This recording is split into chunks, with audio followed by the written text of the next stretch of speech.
How many forging commissions do I still have to finish?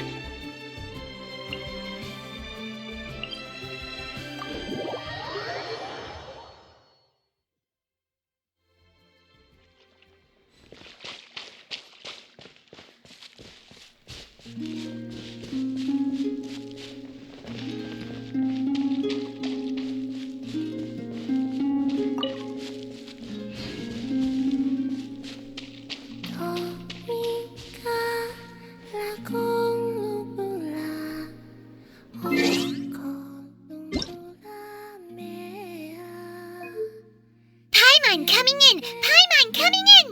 Is this level okay? Can you hear Paimon?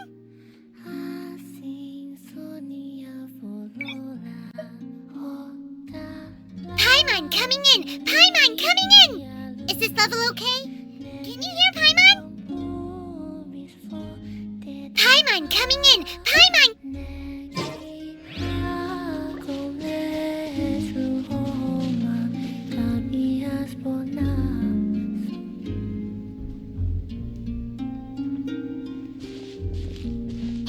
She's sitting up! Is me sitting here a rare sight? No, we just thought you'd be resting. Perhaps I would have been, were it not for the sudden arrival of some unexpected guests. Not that I consider it a disturbance. After all, you are the only ones who are free to enter. Would it not be a little unfriendly of me to lie down while we speak? I didn't realize you put so much thought into little things like that.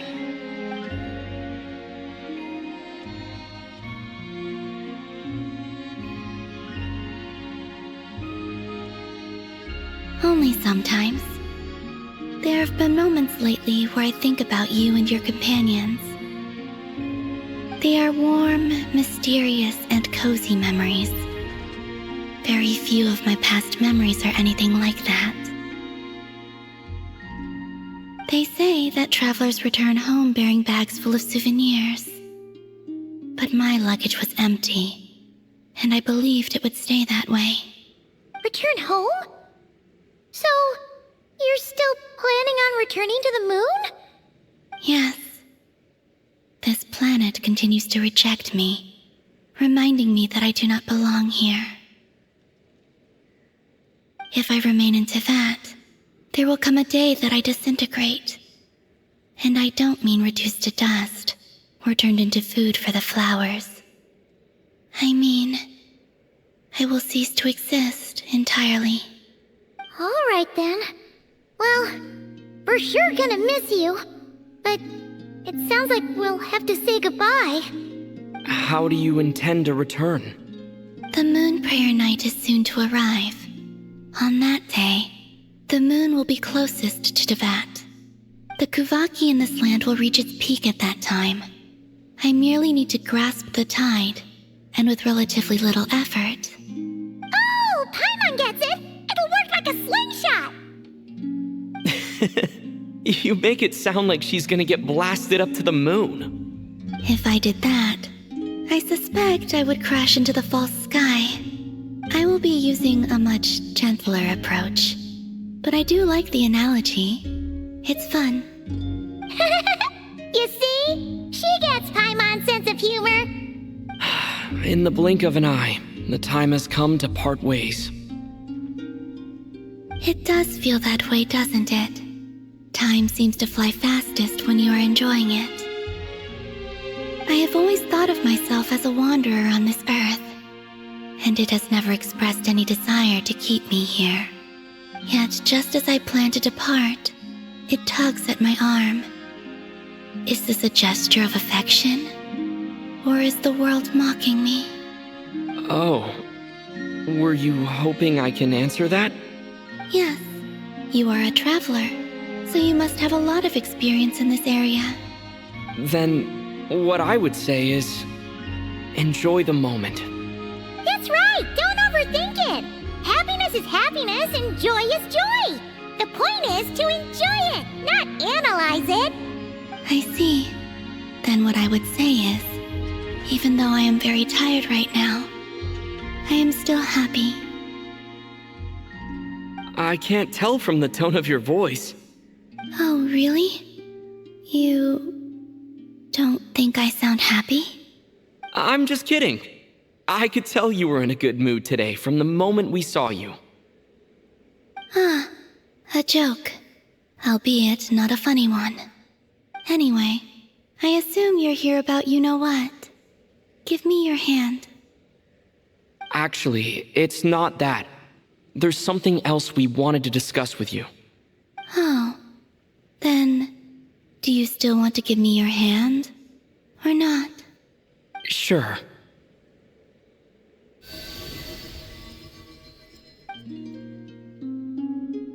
Thank you. So, I've heard that in the Moon Prayer Nights of the past, people here would hold celebrations in the Moon Goddess's honor. Since you helped so much in our fight against the Rehir of Solnari, I think you deserve a farewell party before you return home. I haven't asked everyone else for their opinions on this yet, but I'd like to invite you to join the upcoming Moon Prayer Night. I've never joined a Moon Prayer Night before. I'm not sure what I would even do. Oh, don't worry about that. We take care of everything. All you need to do is show up.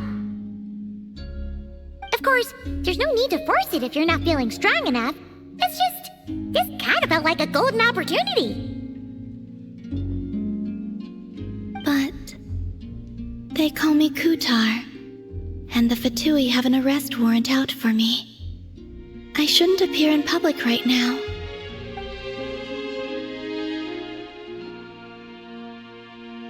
I'll make it work. You have my word. Yeah, we got your back.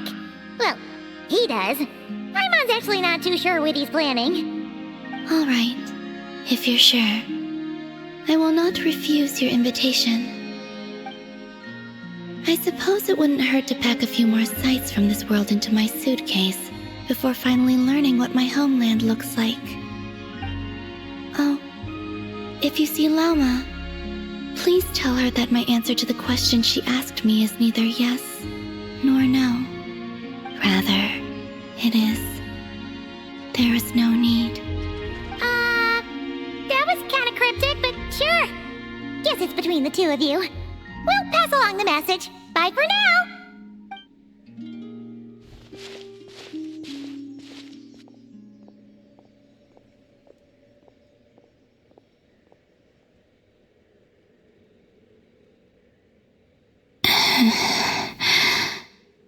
And also, I do not know.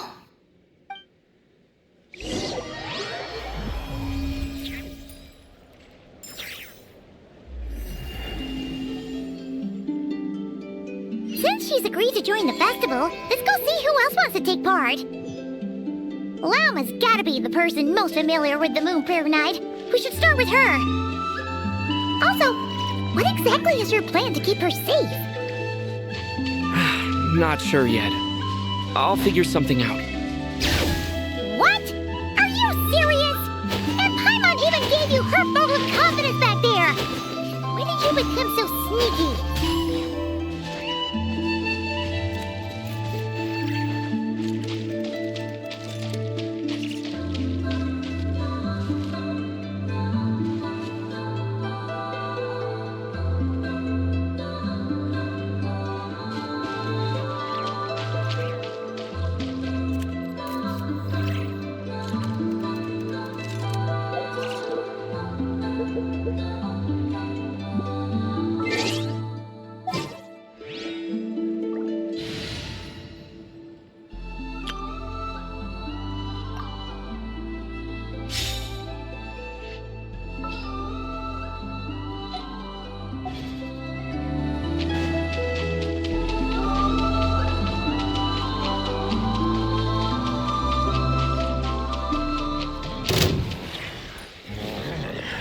Reveal thyself!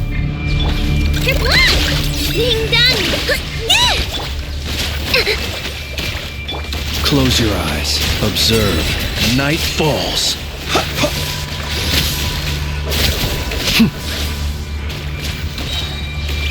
Be silent. By royal decree, Go Claw! Look, a rainbow! Rest and rebuild! Observe. Do you fear the dark?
Beats me.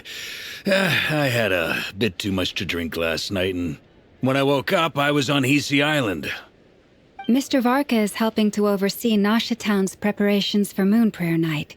He is here to go over some details regarding the decorations and custom cloth designs. Right, yeah, that too. What do you mean, that too?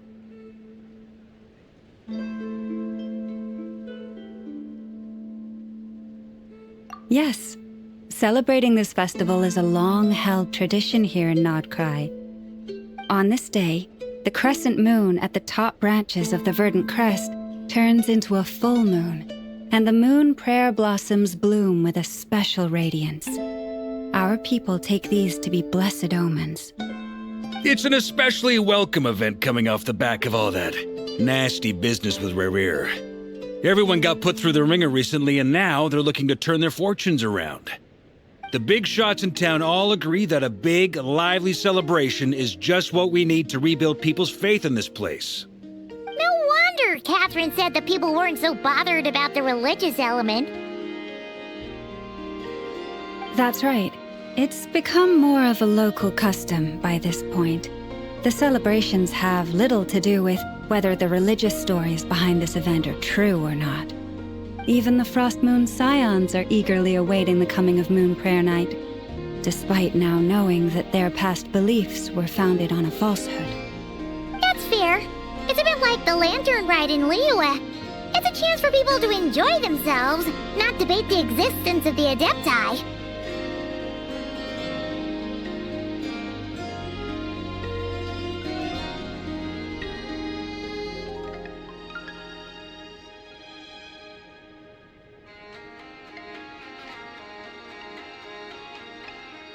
Oh, one other thing!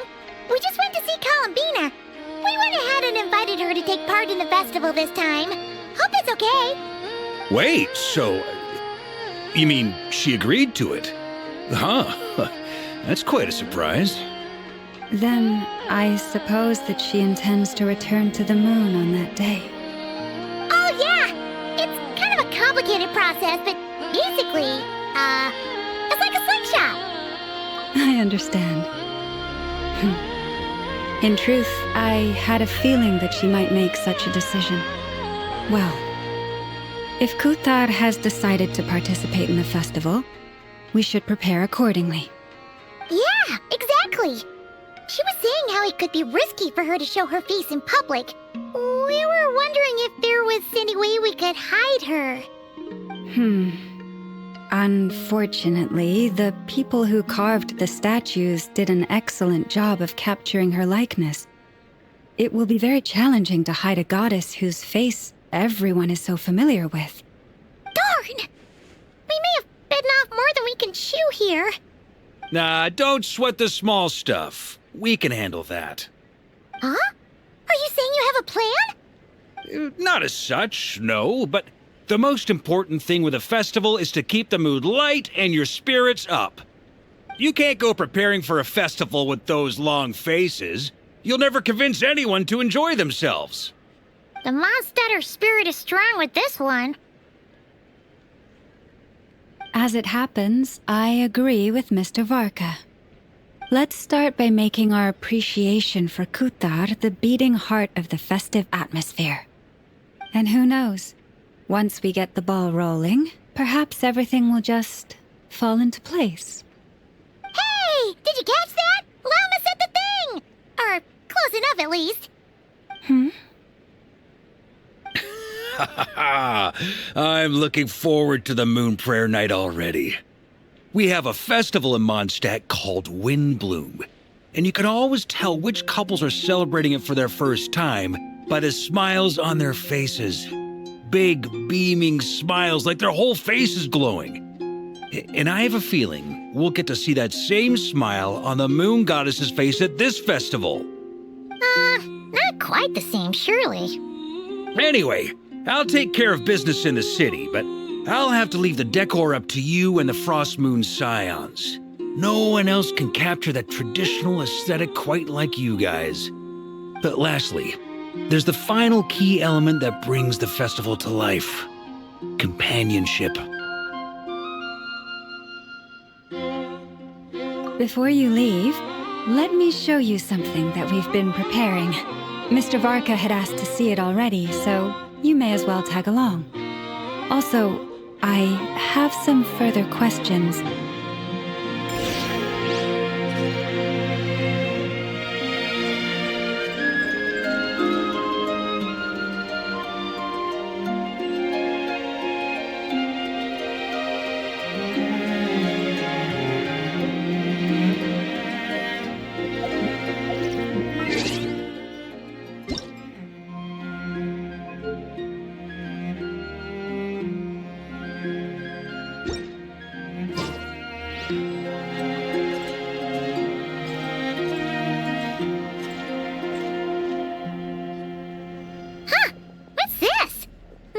Like they're having fun.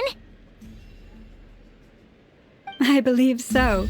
Kuhenki seem very skilled at playing drums like these, although I'm not sure where they learned it from.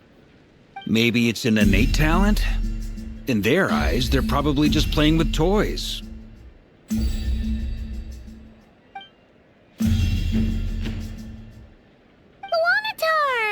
You want to play too? Yeah. She looks more confused than anything. Maybe we can her next time if we get the chance.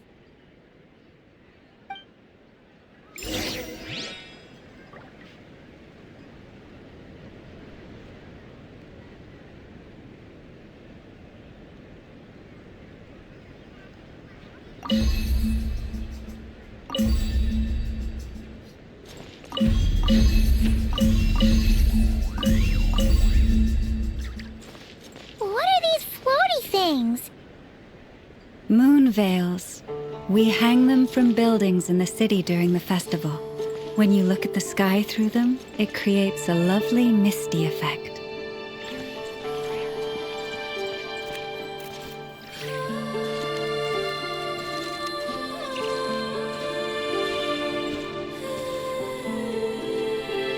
Everyone seems hard at work. They are preparing items for Moon Prayer Night. For instance, the sculpture being made over here. Mr. Varka and I were just finalizing the details of where it will be placed. Ah, there she is. I didn't know the finished article would be so large. Not to worry, though. All the necessary arrangements have been made. Just let me know once it's ready, and I'll get some people to ship it over. You have my thanks. And over here, we are preparing a very traditional confection. Oh, look at all these colors! It looks great! Can Paimon try one? Of course. I have a feeling you'll like it a lot. You bet! Sweets and treats are Paimon's favorite! If you included those in the Feast of the Moon, I bet Paimon would have joined the Frost Moon Scions by now. There will also be verdant crests like this present in Nasha Town during the festival. The timing of Moon Prayer Night is not completely set in advance. We make a rough estimate, then observe the changes in the verdant crests and moon prayer blossoms to guide us. As such, the wait itself is a fun feature of this particular festival.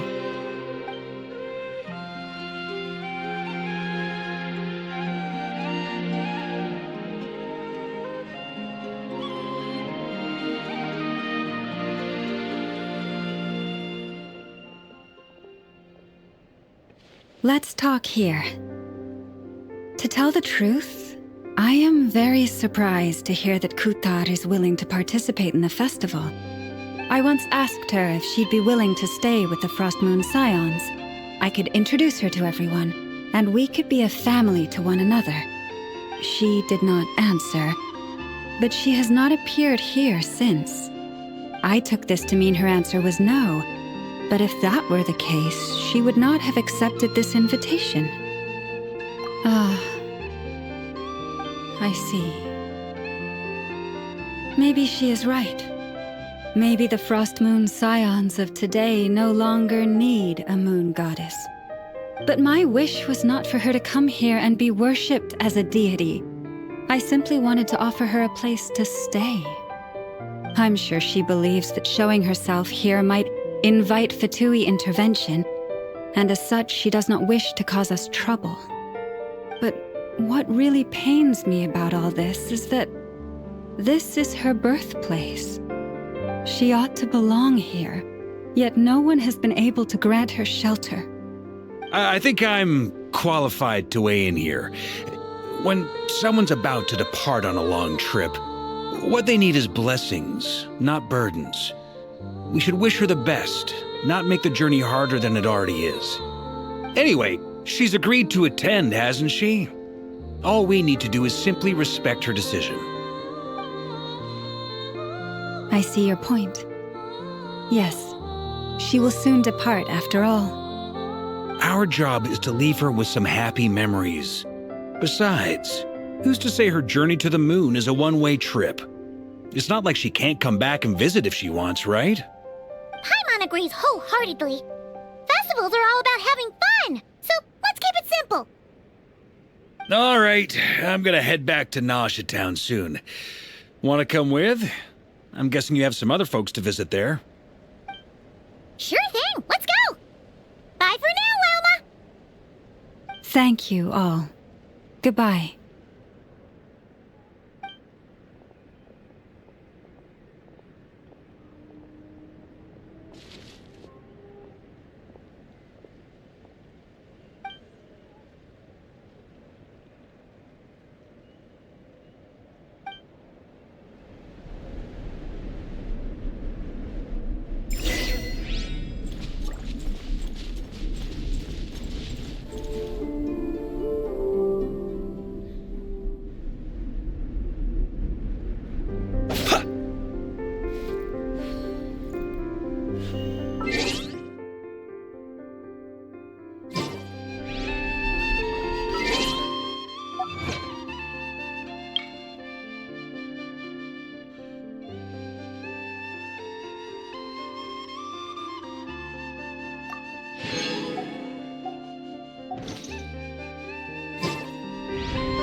chatting about?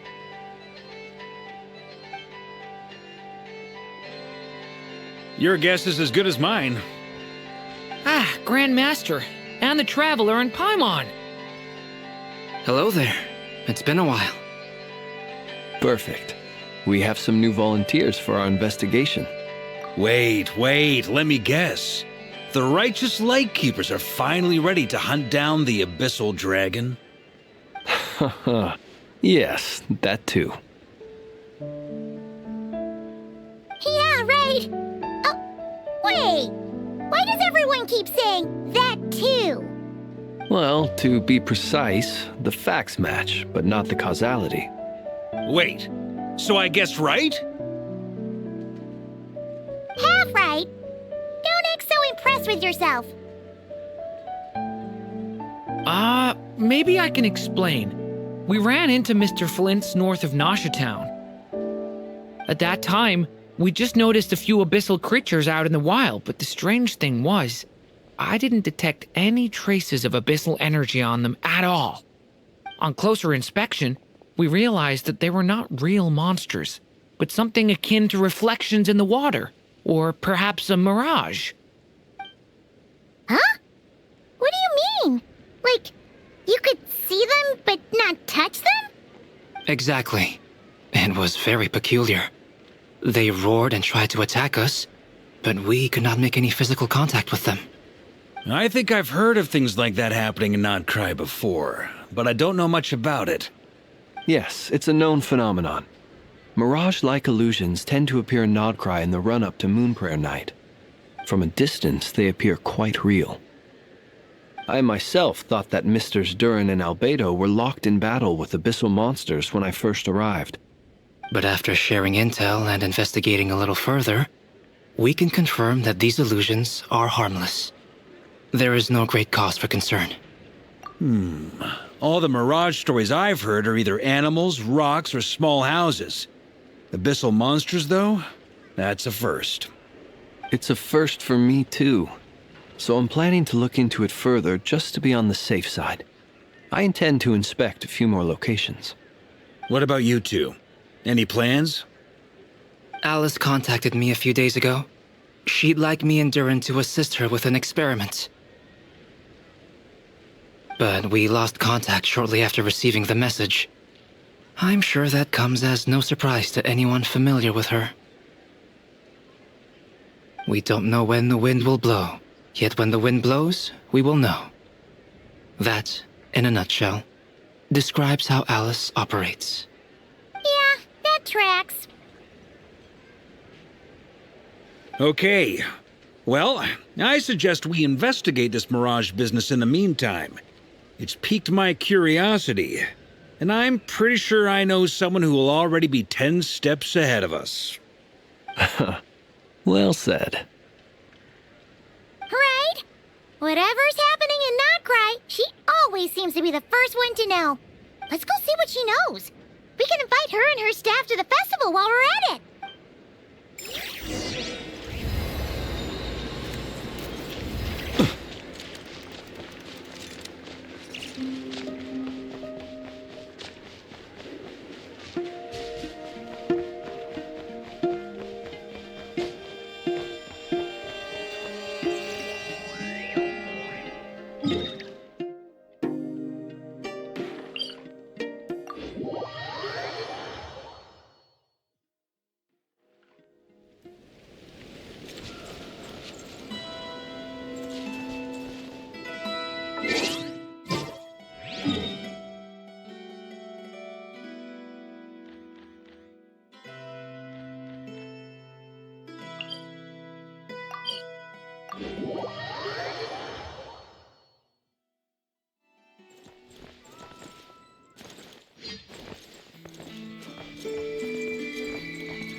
You're right, I have noticed. There's certainly something a little fishy about this situation. Only a little, though. Records indicate that this phenomenon can occur in the days before and following Moon Prayer Night. That said, it has always been a rare sight in the past. The odds of encountering these phantoms are similar to looking up in the night sky, happening to see a shooting star, and managing to make a wish before it disappears. But this time, either everyone's getting lucky, or they're appearing far more frequently than usual. Yehoda's out gathering intel as we speak.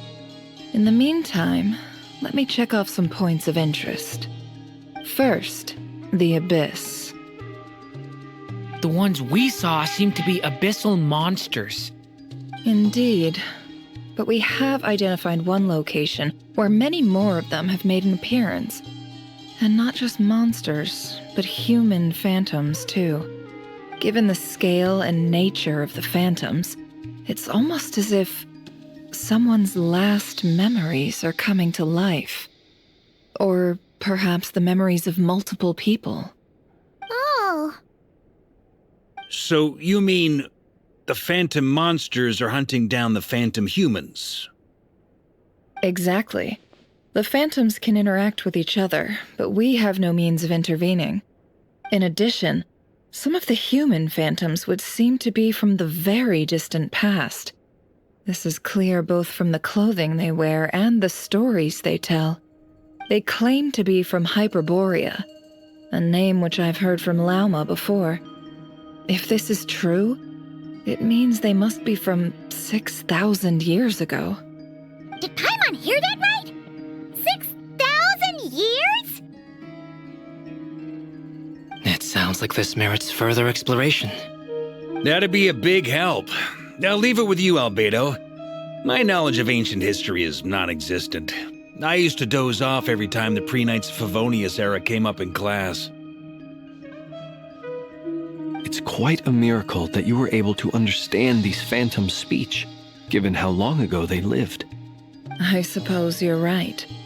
But I'll leave the archaeologists to ruminate over that conundrum.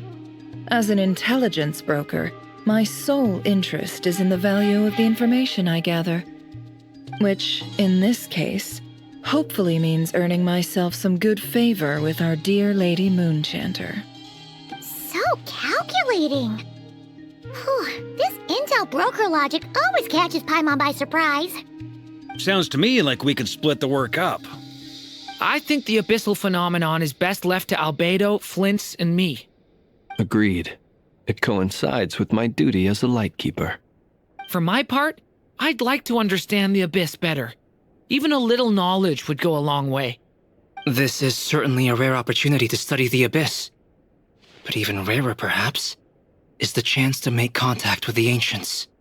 The Curatorium will take the lead on investigating the Hyperboreans. We put in the work to learn what we know so far. It seems only fair that we get some quantity of exclusive intel. That just leaves our trusty team of 2 unassigned.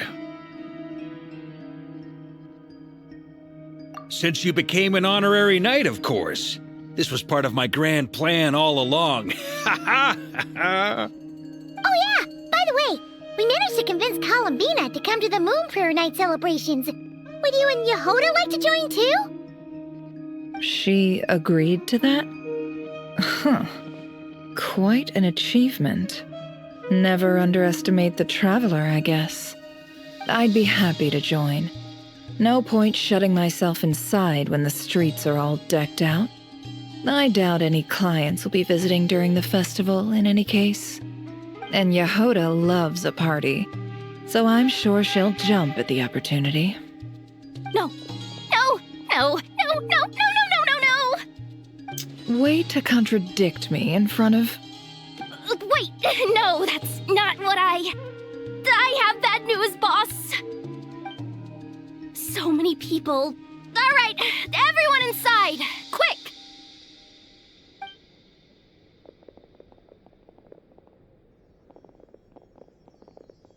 This is gonna sound crazy, but hear me out. I saw one of those phantoms at Star Sand Shoal, it was some sort of flying ship. Like a spaceship? That's gotta be the one you came to Tibet in. You said you saw the same thing through the moon marrow, right? Huh? You already know about it? Ugh, I thought I was gonna blow people's minds. Turns out I'm the last to find out. Wait, back up. You came here in a spaceship? Now my mind is blown! What's it like on the inside? Was it like flying through space? I want to know everything! Yep, exactly. Huge discovery. You're the best. Second best intel broker in the world. After your boss, of course. Wow. Really? Well, I don't know if I'm all that, but... I guess that decides where we're heading next. Come on, don't look at me like that. I know the spaceship doesn't have anything to do with me, but you don't want to leave me as the only one twiddling my thumbs, do you? Please? Fair enough. You can tag along. In that case, let's meet back here to discuss our findings once we're done. I wish everyone a productive investigation. You too.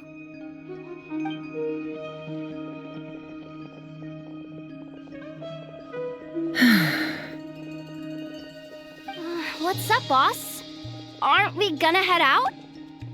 Tell me, Yehuda, when did the curatorium start giving out intel for free? Oh, sorry, boss.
Got work for me.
I created another universe and founded paradise. For I, Fischl, am the Prinzessin der Verirrt.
What do you know? Yehuda was right on the money.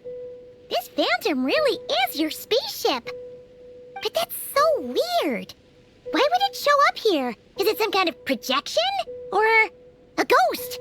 Like, maybe it no longer exists. But somehow it left an Ah, you're already here. Miss Lauma, what a surprise. I thought you were busy with festival preparations. I was, until one of our people informed me that a strange sight had appeared at Starsand Shoal. No one's ever seen something quite like this before. I thought I should see it for myself. Same here.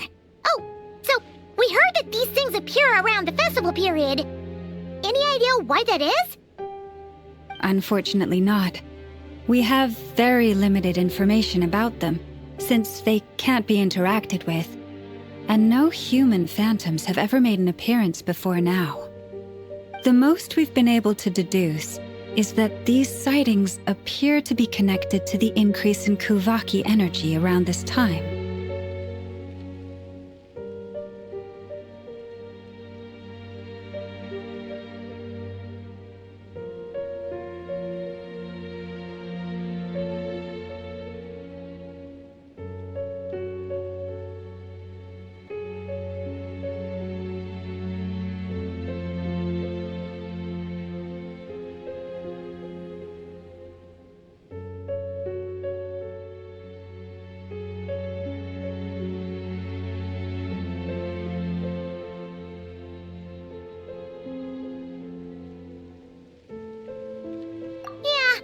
Seems like that's all we can do. This is all so confusing.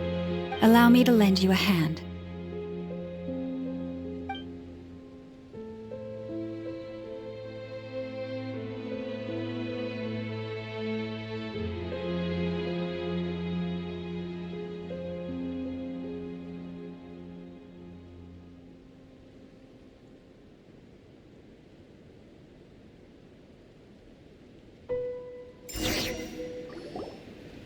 Everyone, our friend here should be able to provide us with some information.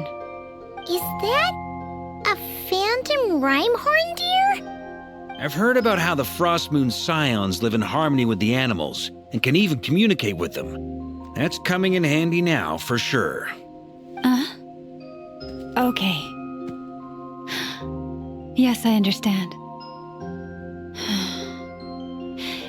Then how about this?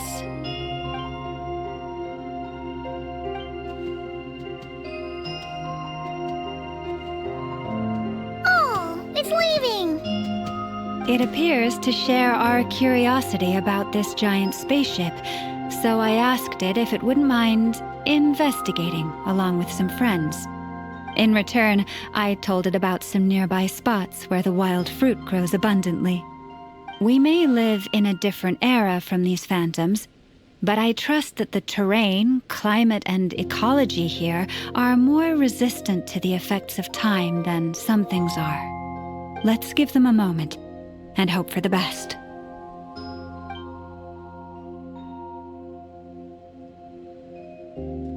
All back together? Must have been a lot of fruit. Indeed. Now let me ask them some questions.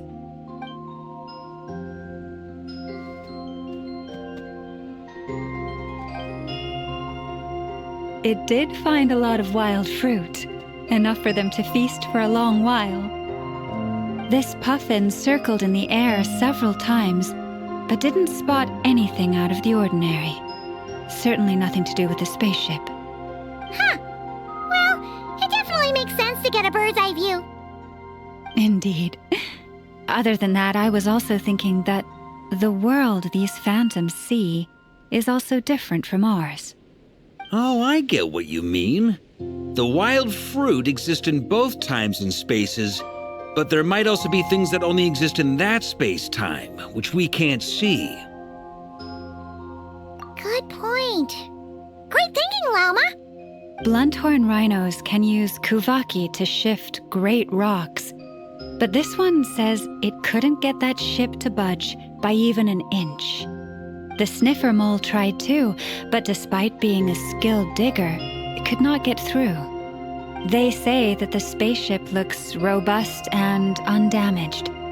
It seems completely impervious to any and all attacks.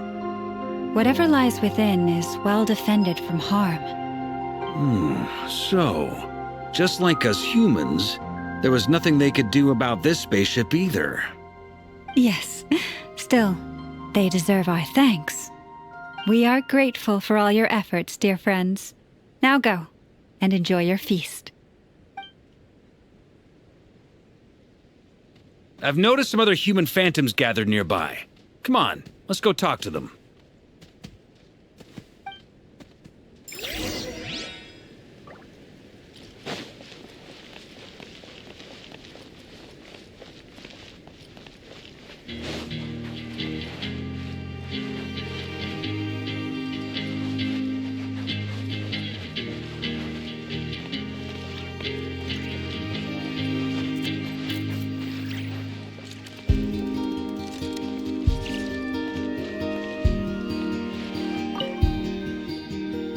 What is this thing?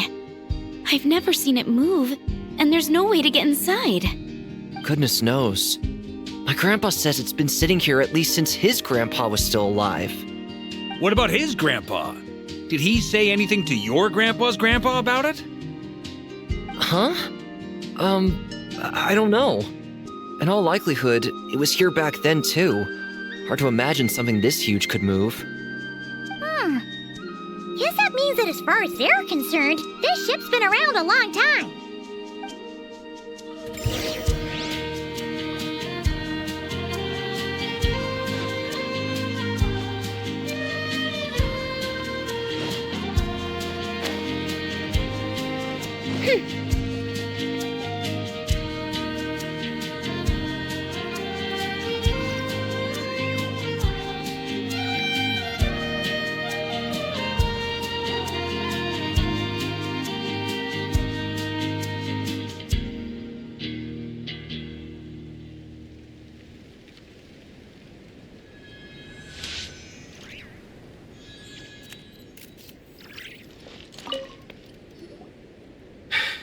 Come on, brothers.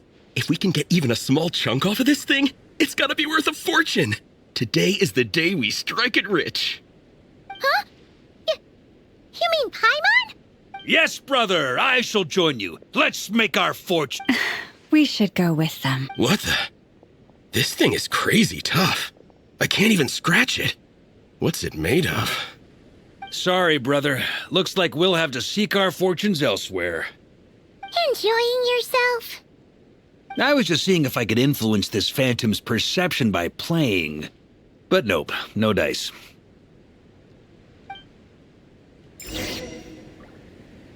I'm sure we're all starting to build up an idea of what's going on here now that we've spoken to some of the These phantoms are reenacting real historical events in Nod-Krai. It's almost like we're in some kind of interactive stage play. We can talk to the actors, but the plot is fixed, and we can't influence it. It makes sense. History is set in stone. The objective facts of the past cannot be changed. Paimon totally thought you were just goofing around earlier. But actually, you were doing some serious investigating. Of course I was. Anyway, at this point, I think we're forced to conclude that although the Phantom spaceship is right there in front of us, we aren't going to learn much about it from these people.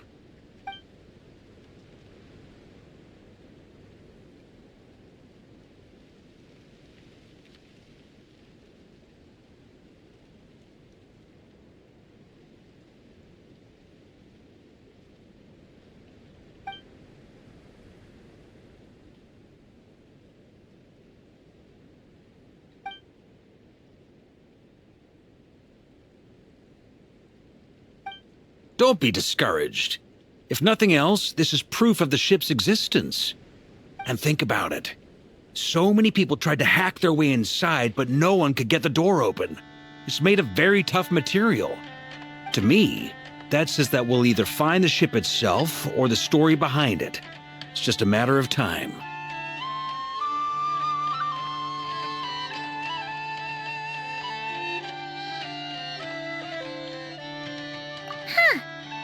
Every now and then, when Varka gets serious, he actually does seem like Grandmaster material for once. I wonder how the others are doing. Let's head back for now. Sounds good. Also, drinks are on me if Team Knights of Favonius is the first to finish. Wait, we have a team name now? Am I in Team Knights of Favonius as well? You're very welcome to join. We've even got a cathedral ready for you. Isn't that technically blasphemy? You wouldn't dare make a joke like that if Barbados was in earshot. Nah, I'm sure Barbados doesn't mind a little harmless blasphemy once in a while.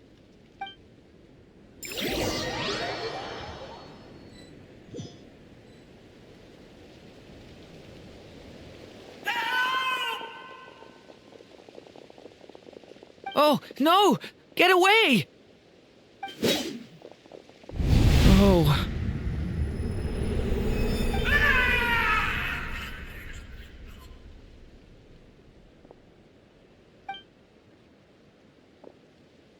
I know it's hard to stomach, Mr. Duran. But as I'm sure you've noticed, there is nothing we can do to intervene in that which unfolds before us. But we have to at least try. And try you have. But are you aware of how many unsuccessful attempts you've made now? I wasn't keeping count. I'm afraid this is the 39th failure so far. Or the 5th if we're only counting this particular victim. There are no indications that these phantoms may be altered in any way. You seem to have calmed down a little. I'll make us a fire. You should rest and have some water. Feeling any better now, Mr. Duran? May I ask a few questions? Be my guest. What exactly are we witnessing here? What happened to those people? My guess would be that we are seeing Nod-Krai during the Conrian Cataclysm. Would that be accurate? Conria. That is correct.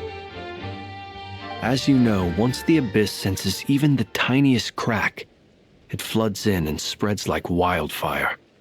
There was a time in the distant past when it permeated all of Nod-Krai, causing immeasurable harm. The people paid a terrible price to heal this land. Then, 500 years ago, the whole of Teyvat suffered an abyssal disaster. Once more, Nod-Krai was dealt a devastating blow. I see. In the face of the abyssal onslaught, all were like grains of sand tossed around by a tidal wave, be they human, fae, or god. The moment you witnessed is but one drop in a whole ocean of catastrophe. All right. I guess that answers my second question, too. I wanted to know why there's nothing I could do to help them, and that's because what we are seeing is history. That would be my guess as well. As I understand it, history and fate are not all that dissimilar. The latter may be unseen to us, but both are immutable. Yes. Fate was determined long, long ago. I still have a couple of other questions for you, Mr. Flint's. You mentioned more than one abyssal disaster that has struck this land in the past. How can you be sure that what we're seeing is from the Conrian incident? And also, how are you able to stay so calm when you're talking about these events? From everything I know about you, you're not cold or ruthless, and you're not indifferent to the suffering of others. Alas, I am forced to show my age. I must be 600 or 700 years old by human measure. Wait, so you... One is not easily moved by history when one has witnessed the truth firsthand. I'm sorry. You needn't apologize. Your passion is a good thing to have. Treasure it, because someday you may find it in terribly short supply. Now, at the risk of offending you, I have a question in return. Your curiosity toward the abyss, is it born from hatred or because you sense its call? I only ask because I kept a fragment of Rarir's body in my lantern for a short time. Specifically, his heart. So I know what a burden it can be to carry the abyss with you. And I hear its power growling from somewhere within you. In my eyes, your mere existence is a miracle. My honest answer is... I don't know. I don't think I have the confidence to say for certain. What I will say is the abyss is not the only issue that haunts me. Even before I became who I am today, the question dogged me constantly. Should I even exist at all? My doubts remain unresolved. But when we fought Rarir, something became a little clearer to me. Sometimes it is the darkness within us that allows us to achieve the impossible. I certainly got the sense from your 39 attempts that you were trying to achieve the impossible. It sounds like you've resolved to see the truth for yourself. Absolutely. In that sense, he and I are quite similar. Then I wish you every success. I look forward to the day of your transcension. Well, if everyone's caught their breath, I suppose we should head back. Oh, and one last thing. I'd appreciate if you kept our discussion about history a secret.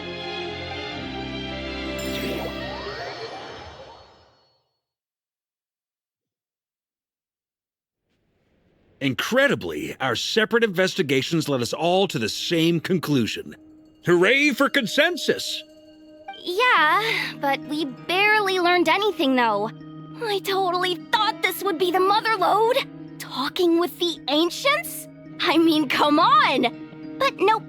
All we got was useless snippets of conversation. And all this stuff about moons and hyperopia. What a load of baloney. Seems like people back then had a few screws loose. I understand your frustration. We found the same issue. Each phantom only showed a very brief moment in time. There isn't much value to be found in these miscellaneous fragments of a civilization's history, no matter how glorious it may have been. If there's a silver lining, it's that these phantoms are harmless to the present reality. They shouldn't get in the way of the festivities. Paimon agrees. And not just because it's the first thing she understood in this whole conversation. You look disappointed, Nefer. Is something the matter? What do you think? We all worked our tails off, but the only one to gain anything from it was you, Lady Moonjanter. Well, please do share the Hyperborean records with me. I will gladly inscribe them in our people's documents. Oh, duh! Yeah! That was it! Hyperborea! Hyperborea. I'm serious. Only an expert in the Frostmoon Scions and their history can turn these records into valuable research material. The alternative is to let them gather dust on the Curatorium's storage shelves until the pages turn yellow.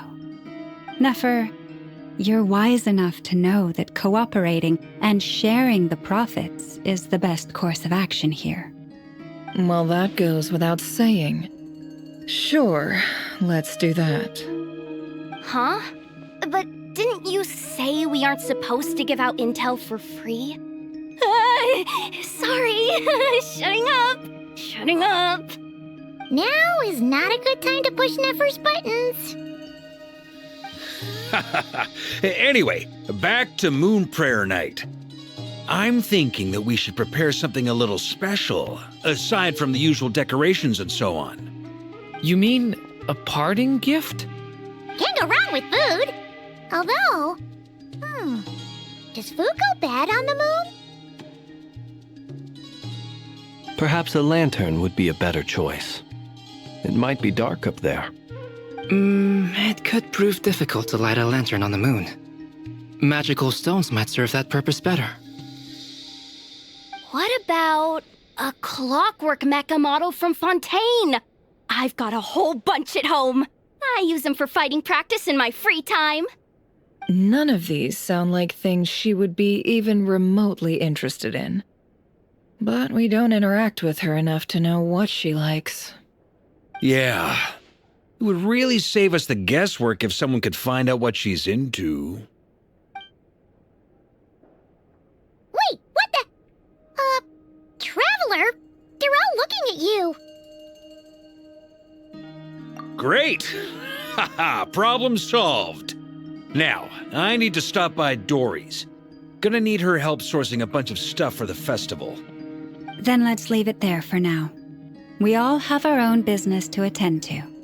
Traveler, if you find out what Kutar likes,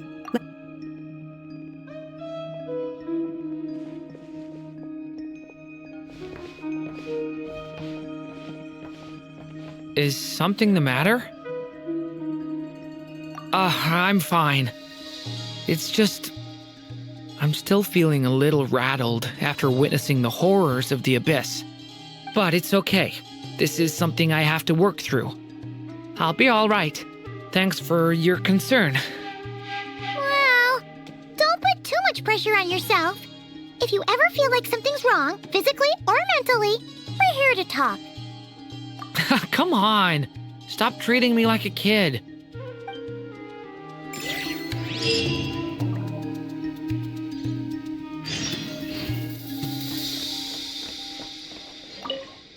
You should get going. It's important that we ascertain what Kutar likes.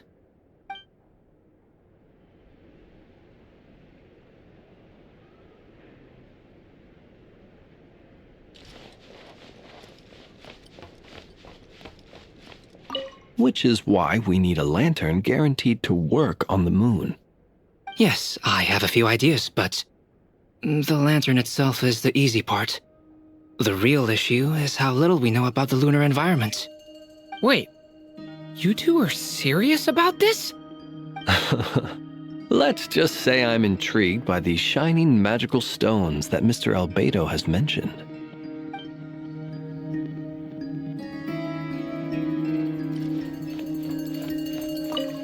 do me a solid and try to smooth things over with Boss Neff?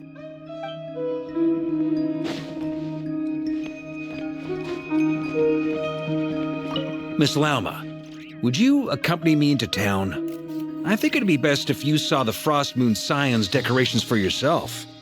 Very well. Let's go.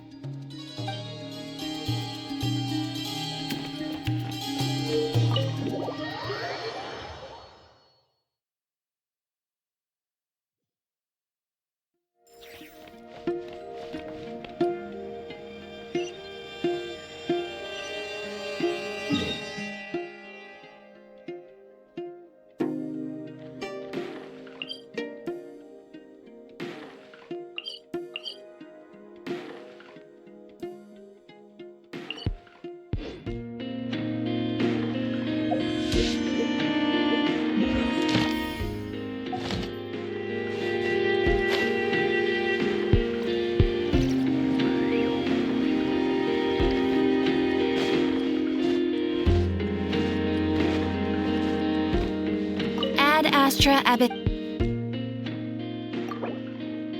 Thank you for completing today.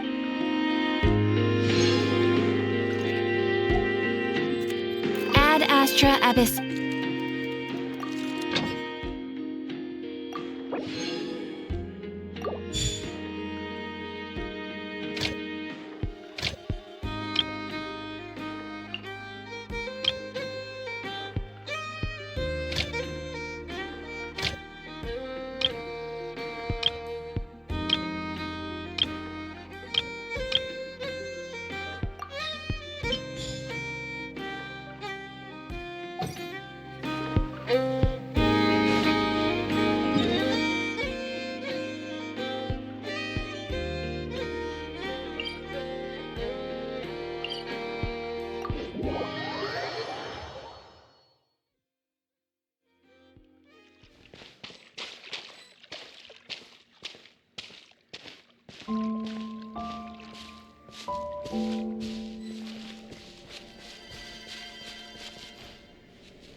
Weren't there a few Kuhenki here last time, too?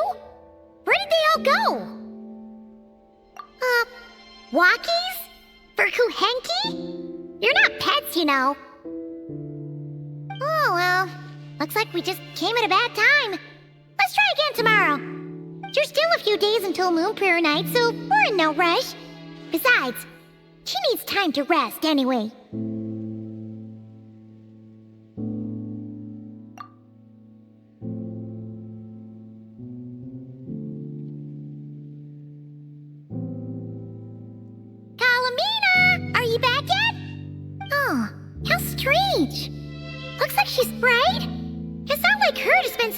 Outside, especially since she's worried about attracting unwanted attention.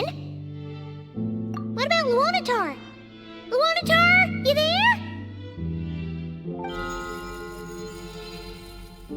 Hey! Do you know where Kalambina went? Sorry, didn't understand. But if you know where she is, could you take us to her? Yeah, that's even stranger. What about him? Oh, that's not good news. They change color when Kalambina gets weaker, right? And they look super pale right now. Good idea. She might know what's happening.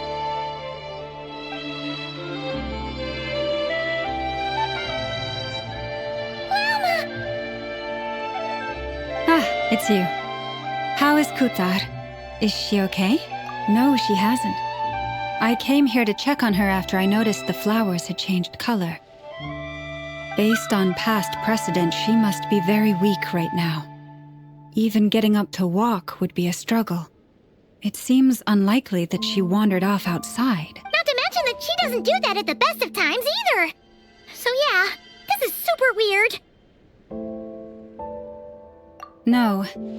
Very few people are in the know about Kutar's whereabouts. And if anyone suspicious had visited, they'd have left some sort of evidence. Come on, let's go to Nasha Town. If anyone has seen her, someone there will know about it. It's Nod-Krai's information hub after all. Makes sense. Let's go!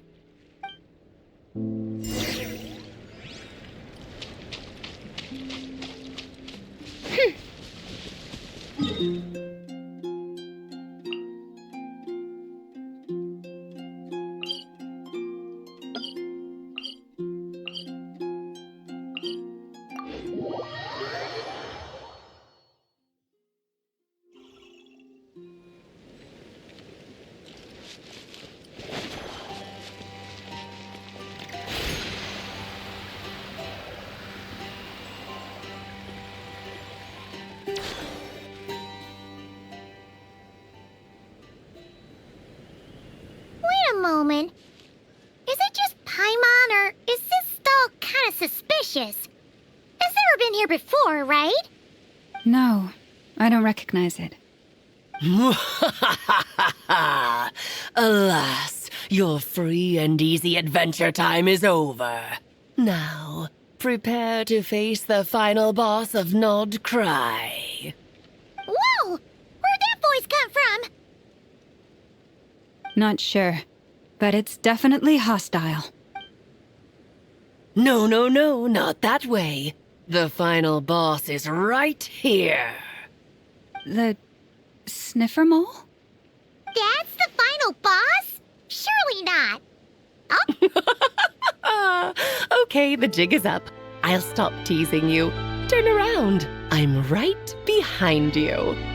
It seems I've managed to leave quite an indelible impression, even though you've never seen my face. Oh, nothing could make a great maid more pleased with herself.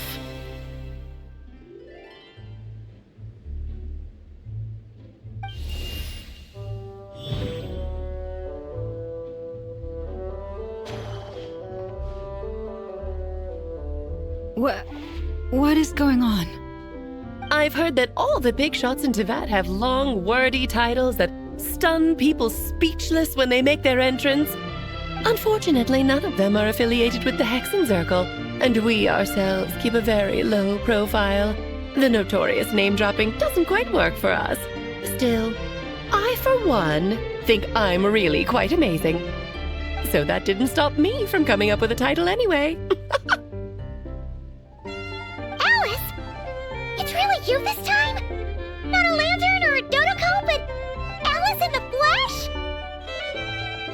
Oh, that's right. So, what do you think? How does it feel to finally meet me? You look like... Oh, that's the first thing you thought. A little surprising, but that actually makes me very happy. Because that means that when Klee grows up, she'll be just as stunningly beautiful as her mother. So she's a friend of yours?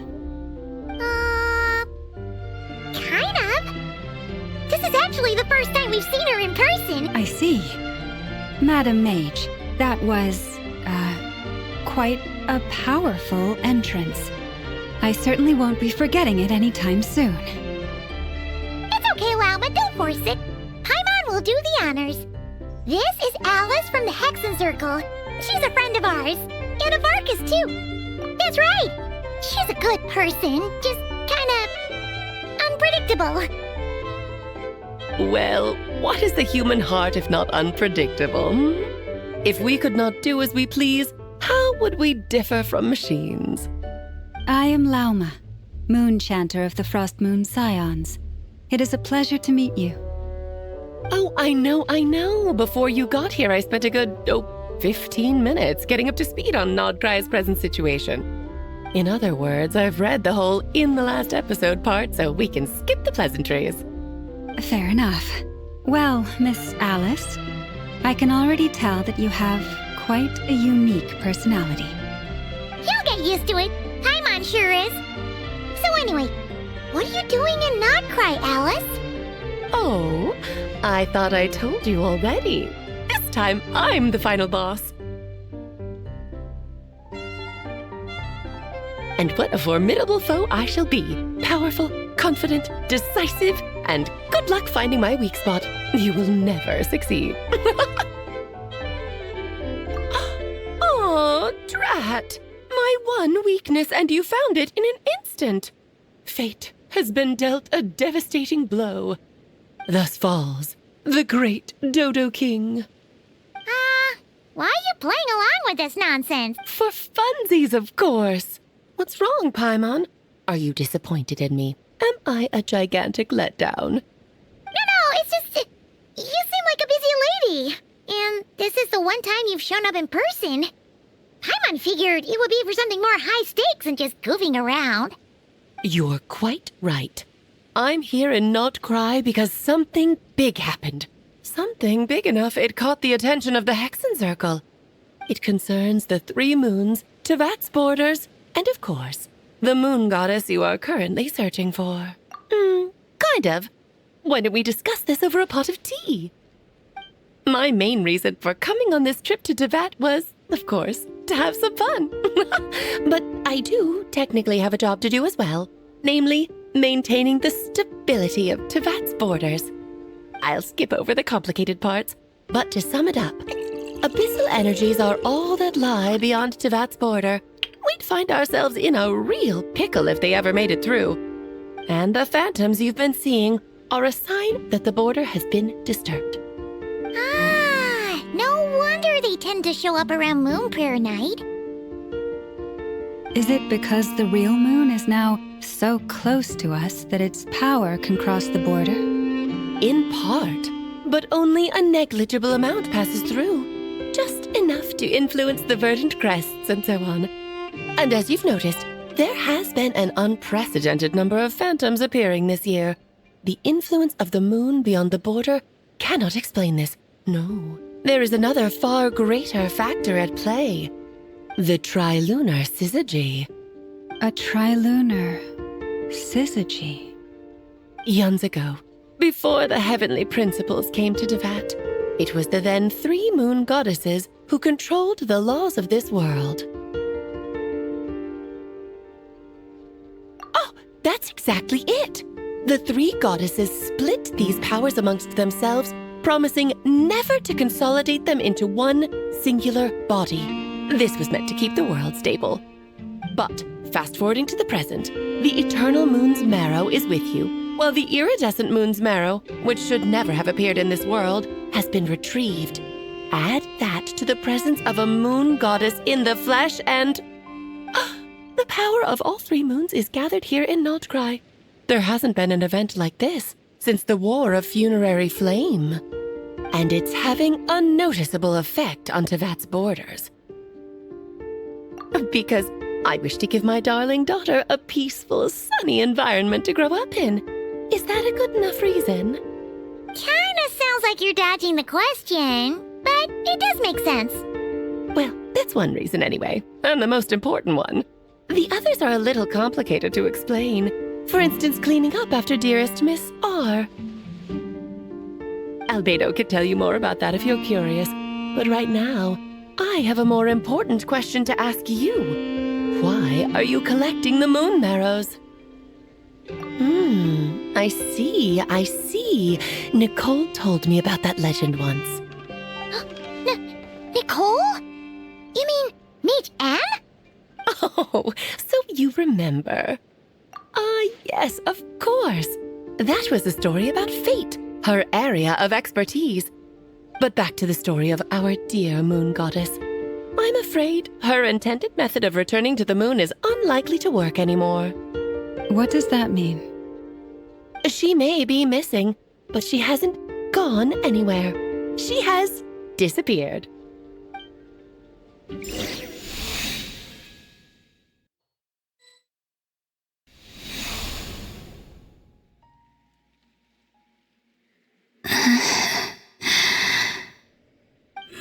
body is so heavy. Wait, no. It's my mind that's heavy. My arms and legs are as light as a feather. What's happening to me? I feel drowsy.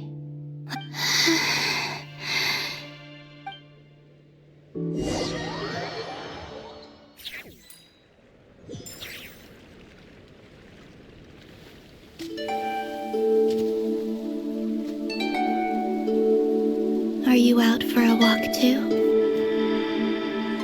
Huh?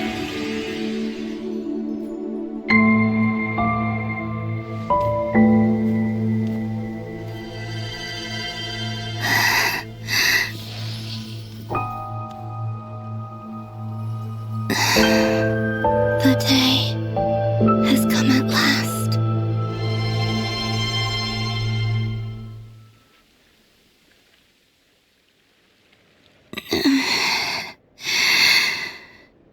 Have I grown so weak that I can't even sustain my physical form? But Moon Prayer Night is nearly here. I was so close to returning home. Death is near.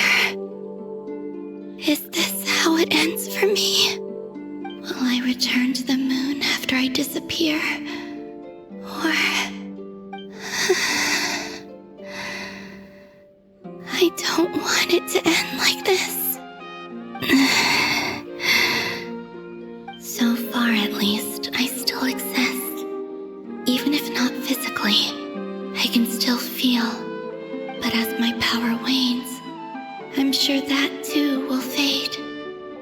I suppose I might take one final look at this world.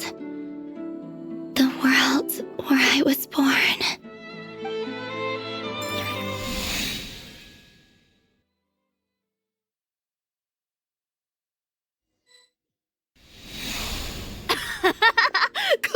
Come on! Wait for me! The Frost Moon Enclave. How much it has changed since I was born. These decorations, they're so heavy. It's times like this when you kind of wish men could be priestesses and acolytes. How fascinating. I've never had the chance to be privy to people's private lives in this way. In the past, people would get so solemn and serious the moment I showed my face, like they were frozen stiff. Karina, Lametti, it's time to eat. Coming! I want to watch them a little longer.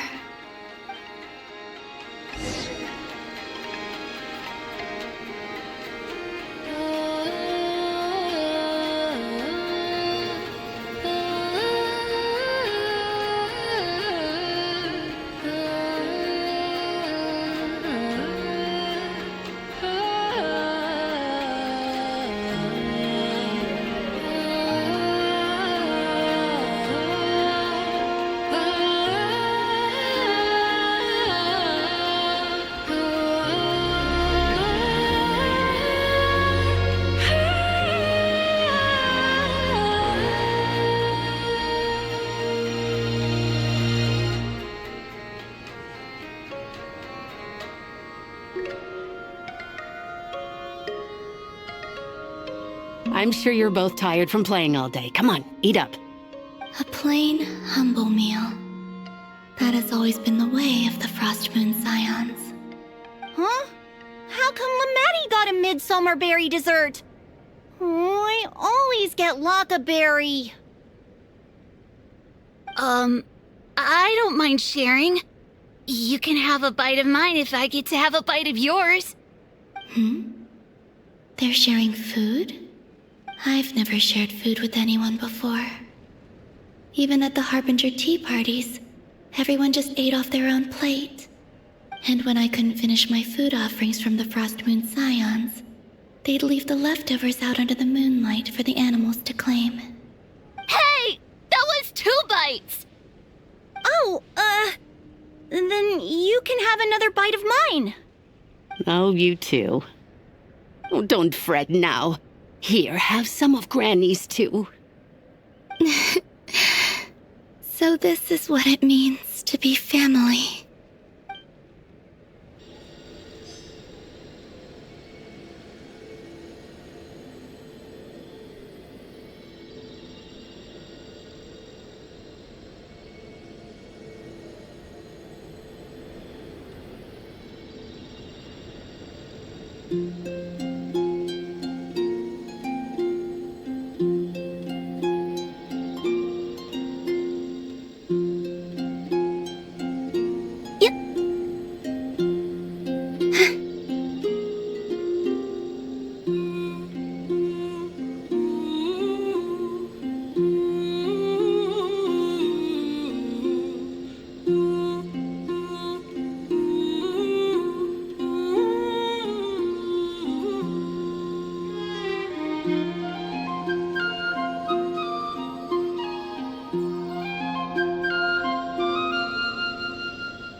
So just fill these balloons with air, right? Yep. Try a couple now to test things out. The rest can wait till Moon Prayer Night. Think fast. Rada! Teasing an acolyte of the Frost Moon Scions? Surely that's a punishable offense. Take this!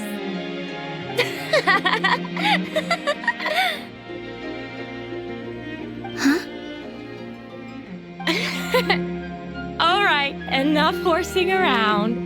Lady Lauma gave us a task. We should get back to it. The task is just to check that the balloons don't leak, right? Doesn't matter if we fill them with air or water. Yeah. Okay, you got me there. And you got me there. But still, we can't use all the balloons before the festival even starts. We won't use all of them. And as long as Lady Lauma's trusted acolyte doesn't snitch, this can stay as a little secret between friends. A couple more can't do any harm, right? Oh, you menace. Then, think fast! Is pumping a balloon full of water really so much fun?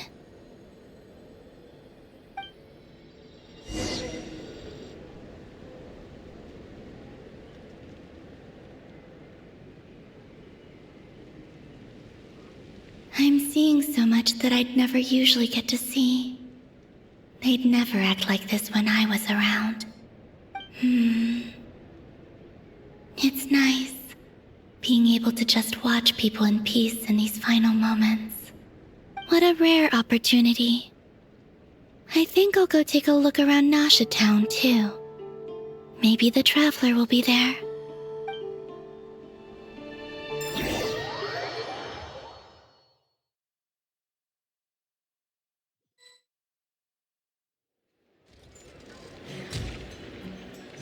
After the War of Funerary Flame, the moon goddesses were no longer recognized by Tevat. They lost the whole foundation for their existence. That's why the moon goddess's strength is fading. She cannot withstand the world's rejection of her. To be more pedantic about it, the moon goddesses did something to offend the heavenly principles, and that's why they were ousted. Something of a recurring theme in Tevat's history. Theoretically, speaking so candidly should put me in their crosshairs too, but they can't tell me what to do.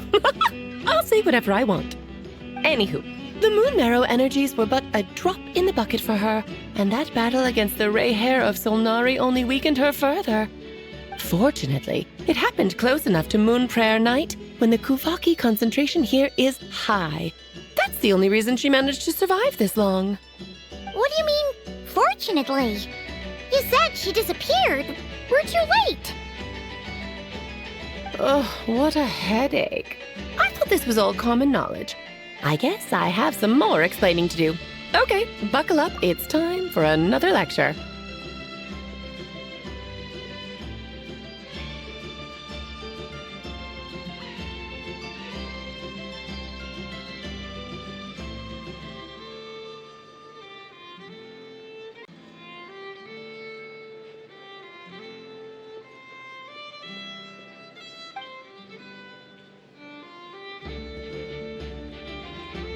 Now, I said earlier that the moon goddesses lost the foundation for their existence.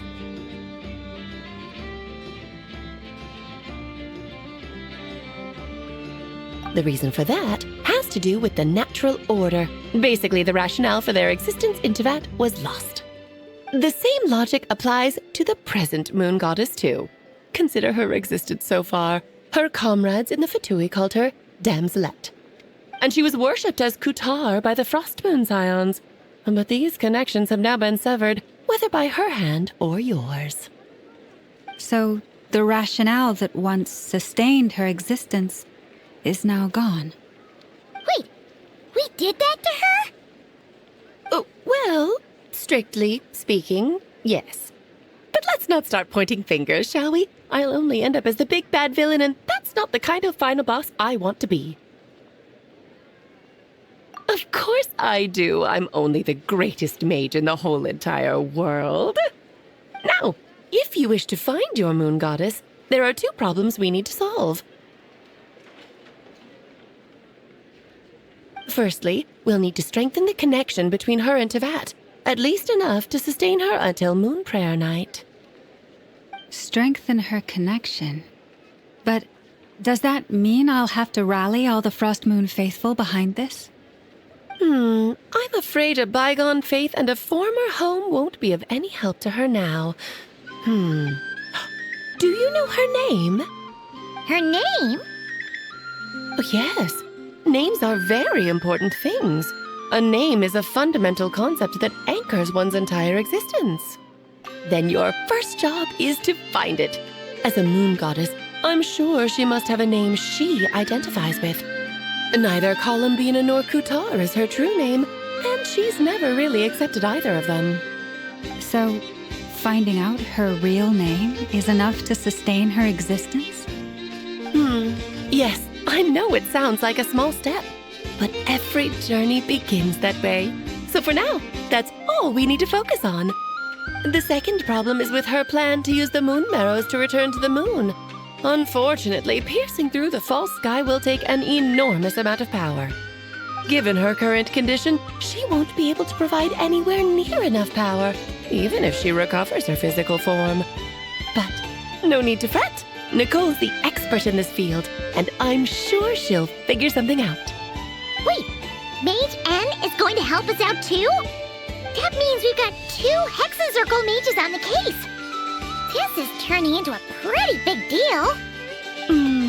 Actually, this is more of a side quest for me. Like you said, I'm a busy lady, so I can't stay for too long. I'll have to return to Tevat's border soon.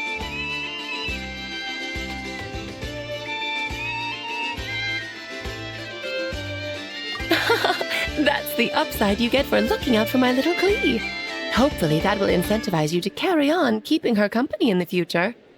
Anyway, jokes aside, you'd better get moving. It will take quite a miracle for the moon goddess's consciousness to hold out till Moon Prayer Night. Oh, I suppose I might as well tell you where Nicole is before I leave. Off you go now. Time to meet your new friend. Oh, yes, and a little suggestion. Don't forget to mind your heads. What? I wonder how Durin's doing. I should really go see him before I head back. You really are super busy. I most certainly am. There's so many children I have to keep tabs on just in Mondstadt. Durin, Albedo, Venti, Varka. Klee didn't make the list, huh? Of course not. Klee is my pride and joy. I have no qualms about her, because she's the best child in the whole wide world. Yep. Klee's a little angel. I'm glad you agree. Well, all the best. See you when I see you.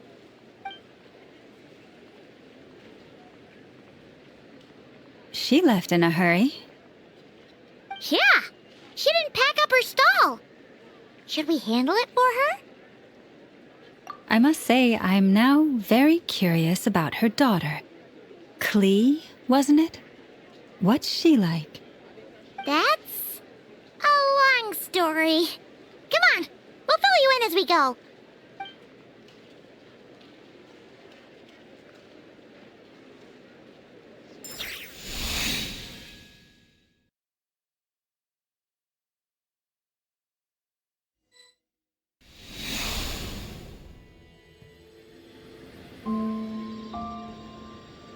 What a lively place. I've never experienced Nasha Town like this before.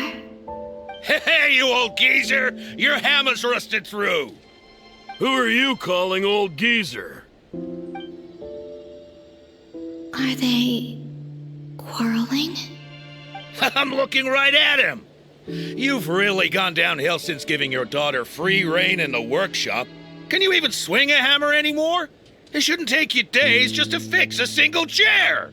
You might as well use that hammer to massage my back for all the good it's doing. Don't run your mouth, or you'll get a back massage that'll put you in bed for the rest of your life. Look, the materials haven't arrived yet, all right? You know how busy it gets in the days before Moon Prayer Night. I'll bet you send all the materials to your little princess. Blood's always thicker than water, huh? All right, you've made your point, Uncle Koski. As soon as the materials arrive, fixing your chair will be the #1 priority. And Dad, if you've got time to chat, why don't you lend me a hand, See? Lolka knows what the score is. I guess they're friends. But the way they spoke to each other was so ugly. Then again, it wouldn't be the first time I've seen something like this. Columbina! Sing outside my door in the middle of the night one more time, and I'll unscrew your vocal cords. You hear me? Oh, Zandrone. So that was her way of trying to be friends with me. What a pity. I won't get the chance to say any ugly things in reply.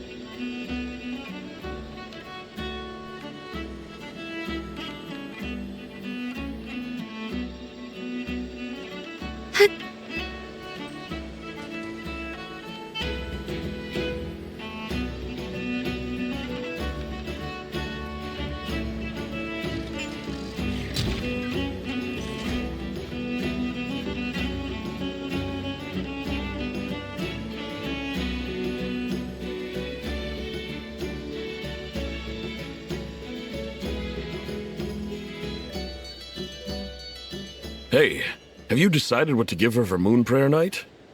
I sure have. She's gonna get the surprise of her life when she's least expecting it. Then I'll whip out the ring and pop the question. The surprise of her life. What a fun turn of phrase. Cool, I get the picture. You can spare me the gushy details. Ooh, looks like we have a customer. Hello there, ma'am. Would you like some Moon Prayer Night candy? Huh? Is he talking to me? Can he see me? Here you go.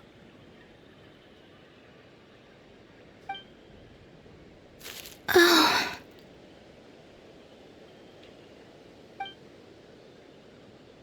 Come back anytime. Right. Now, where were we?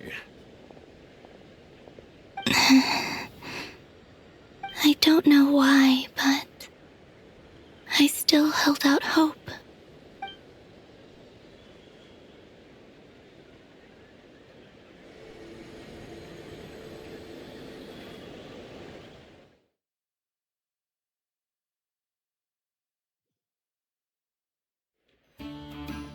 Hey, have you decided what to give her for Moon Prayer Night?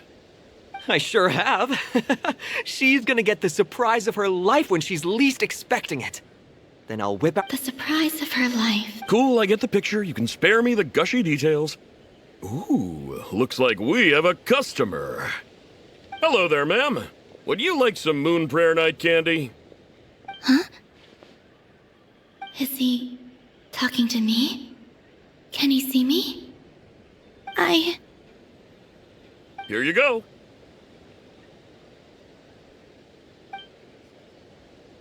Oh.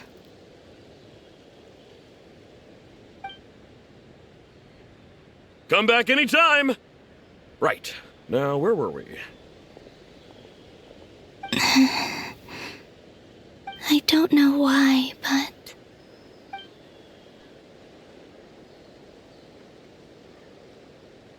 The most important thing right now is to find that mage. This name thing seems super important too, but where do we even start looking? I'd better go pay the Fatui a visit.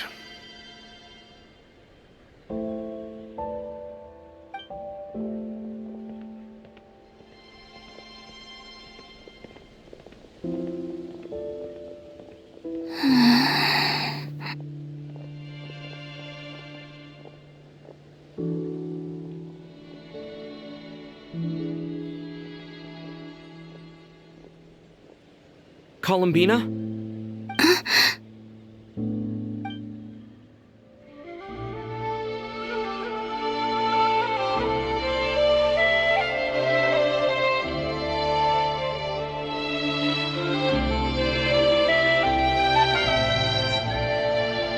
Traveler? Let's go! This is no time to be spacing out!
Reveal thyself!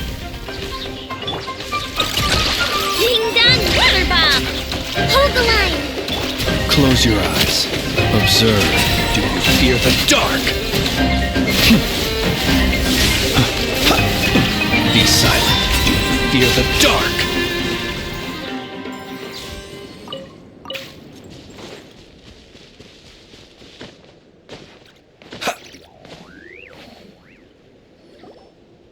Where are they going? They mentioned a mage and... a name? So, Mr. Varka, are you acquainted with this Nicole? Or should I call her Mage N? Not really. We've never met, though she has come up in conversation. From what I've gathered, Alice kinda took Nicole under her wing. Taught her how to speak in a more ladylike fashion, that kind of thing. Huh. Hard to imagine Alice as an etiquette coach. Yeah, Alice is a larger-than-life personality, I'll give you that. But then again, that's why she's able to draw such an eclectic mix of people into her inner circle. If I remember correctly, being an interesting person is actually one of her main entry requirements. So, if you ever wanted to join the Hexen Circle, I'm sure you'd both be eligible to apply. Hey! Don't go around making promises on Alice's behalf. I wouldn't dare. I'm just trying to paint a picture of the Hexen Circle for you. Okay, sure. Anyway, since none of us have ever met Nicole, how are we supposed to find her? We can't just go up to every woman in sight and ask, "Hey, are you Nicole?" Maybe something she's wearing will give it away? Like a wind bloom pinned to her chest or something. Wait a minute. Alice never said Nicole was from Mondstadt. Oh, true. That would be this young lady, then?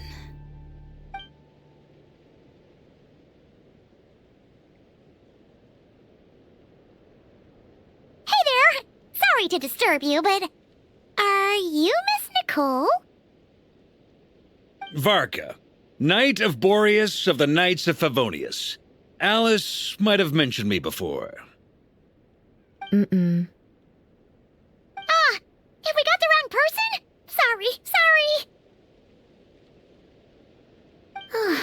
Well, this is awkward.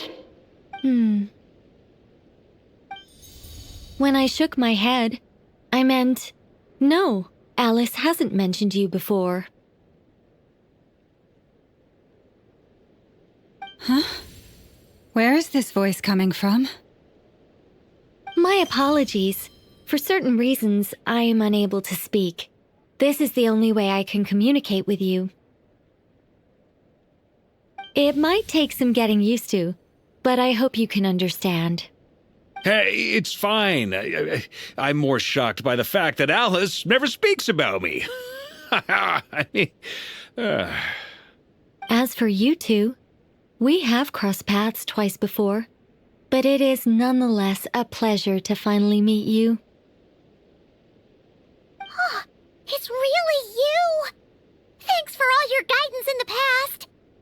You're quite welcome. This time, things are different. We have reached the unwritten pages of the story. You might say that we stand at the crossroads of fate. Now then, allow me to formally introduce myself. My name is... No, stop! Alice! I can't believe it! I had a whole speech prepared. I'd agonized over every single word. She always picks the worst moments to ruin other people's plans. I'm so sorry about that. Alice took the liberty of devising some bespoke self-introduction magic for each member of the Hexen Circle. But I could have sworn I deleted all of the triggering conditions for it. How did it bypass everything? Oh gosh, this is so embarrassing. This is a very different side of Nicole than what we're used to. Is she not used to face-to-face interactions? Don't worry about it. We've seen that introduction magic once already, so it wasn't too much of a shock. Please go on, Miss Nicole. We'd love to hear what you have to say, or, well, communicate. Huh? Are they talking to this lady? But... Will you all promise to forget that horrendously embarrassing introduction? Sorry? Embarrassing? When?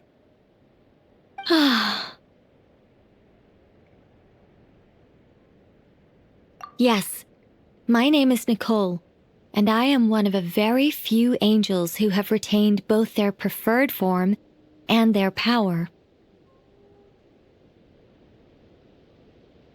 The Traveler and Paimon should be no strangers to this concept.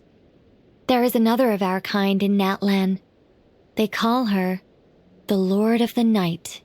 All right! Paimon remembers her. Yes.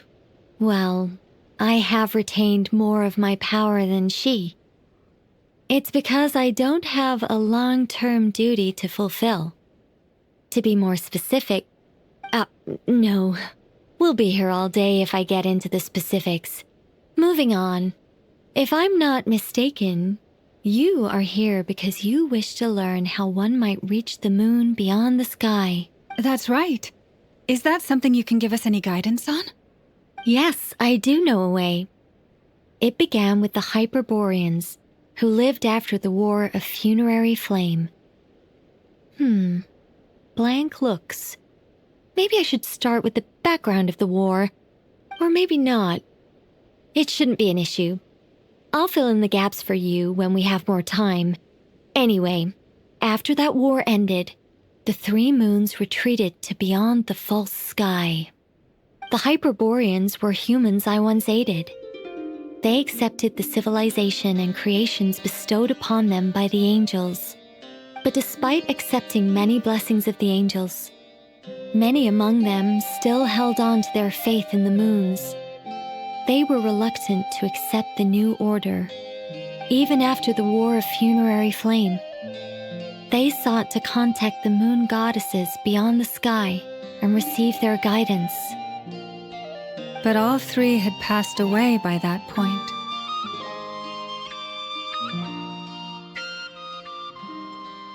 This mage has the unique method of communicating. Is she talking about the moons? Yes, but they did not know. And so, still they prayed for the moon goddess's mercy. After building titanic structures that consumed vast amounts of Kuvaki, at last they glimpsed the moons and heard their voices.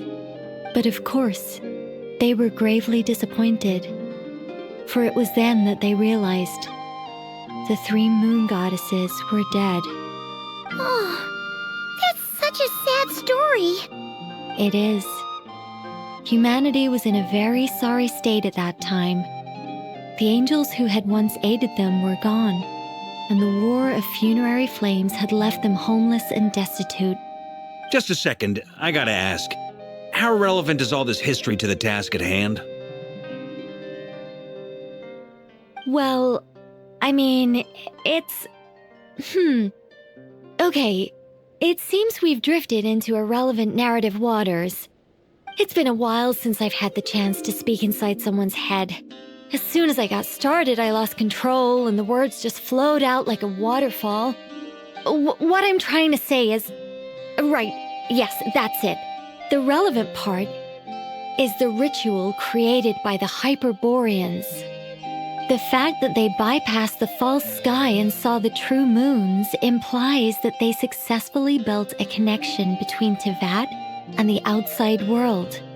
Which means, with enough Kuvaki and a sufficiently stable connection, it should be feasible to send one person over the border. Okay, so they built some kind of portal? Yes. A portal. Yes. Is something wrong? You sound disappointed. I just didn't expect you to summarize it so well. It turns out I could have said all that in one word, if only I'd managed to think of it. No, please, it's fine. This is invaluable knowledge. I'll be sure to record and preserve everything in writing. Oh, really? Well, in that case, I suppose I could backtrack and add some more detail. I did gloss over a few things so far. Whoa, time out. Let's summarize what we've got first. The Hyperboreans were the last ones to use this method, right? So we somehow need to find whatever structure they built and make sure there's enough Kuvaki to power it up. Luckily, we have the moon marrow of both the eternal and iridescent moons, so we're all good for Kuvaki. Which means the key issue we need to focus on is finding the place. Am I right so far? Yes. Although I expect the structure is long gone by now. That said, what if we could take advantage of the phantoms to travel back to a time when it still existed? Well, travel back isn't quite accurate. It's more like we'd be creating a handshake between 2 points in space-time. We wouldn't even have to pick a time when it still existed. It could just be a time when it still appeared in phantom form via projection, or we could project our own phantoms, fold them together, and...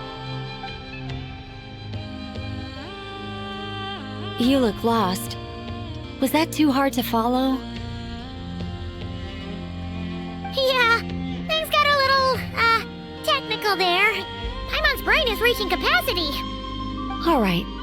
Let me think about how to put this more simply. Okay, got it. Over the next few days, I'll search for phantoms that we can use. Once I find one that meets the criteria, I'll let you know and we'll regroup. By completing certain rituals, specific individuals will be able to enter the phantom and make it to the Hyperborean structure. If everything checks out and it looks feasible, we'll just need to wait for Moon Prayer Night, and we can send the Moon Goddess back home. I'm really skimping on the detail here. Is this making any sense at all? I think so. For now, we'll just wait to hear from you. Yes. Basically, yes. Great. Counting on you. In the meantime, we'll focus on finding the Moon Goddess's name. My name? Are they looking for a way to stop me from disappearing? Excuse me, Miss... Go on, Miss Nicole. This conversation was a little all over the place. I didn't catch your name. I am Lauma, of the Frost Moon Scions. Ah, I did wonder. I noticed that you listened very intently when I spoke about Hyperborea and the moon's history. If you'd be interested, I'd love to visit you this evening and go through it again in greater detail. Also, if you were serious about making a record, it would be too risky to simply write down the raw details as is. I would suggest some tweaks. Maybe rewrite the stories as fairy tales or fables, perhaps even prayers. Anyway, we can cross that bridge when we come to it. So, see you later then? Oh, and no need to prepare anything. Just a cup of tea will do. See ya! She seems friendly. It's just... It's so nice to find someone who's actually willing to listen. I've been dying for a chance to finally go through all this systematically from start to finish. Any longer and I'd probably start forgetting it. Now Paimon gets why Alice told us to mind our heads. Ha ha ha ha! What did I tell you? A lot of quirky people in Alice's orbit. Now then, the next order of business is, where do we start looking for the Moon Goddess's name? Maybe the rest of what Nicole has to say might give us some clues. Once I've heard her out, I'll summarize the salient points and share them with you all. I'm also inclined to review our other documents. Yes, our faith was first established by our Hyperborean ancestors, but many of the more factually accurate records are from after Kuthar's birth. Sounds like we're gonna follow Columbina's journey through Devat, huh? In that case, we'll start by heading to the Frost Moon Enclave. Sounds like a plan. Take this with you. I'll see about getting in touch with the Fatui. It'll probably just be Arlecchino and Sandroni again. They're the only ones who would want to help. Thank you, Mr. Varka. Ha ha ha ha! Don't mention it.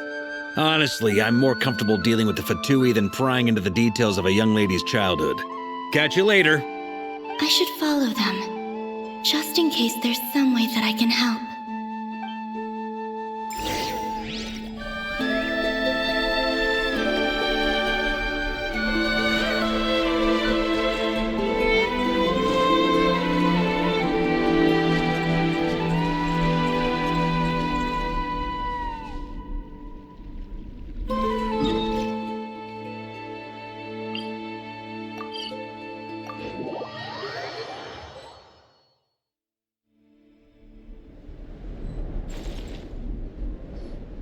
A while ago, I took the time to organize all documents in our possession that pertain to Kuthar. What you see here is the material I consider reliable. You're saying there's unreliable material too? Yes. Most of the information we have was transmitted through an oral tradition, Inevitably, some of her stories were mythologized and deified over the years through countless retellings. That's why I organized them into reliable and unreliable. There's no sense seeking answers in history unless we can ensure the veracity of the historical record. Makes sense. All right, let's take a look through.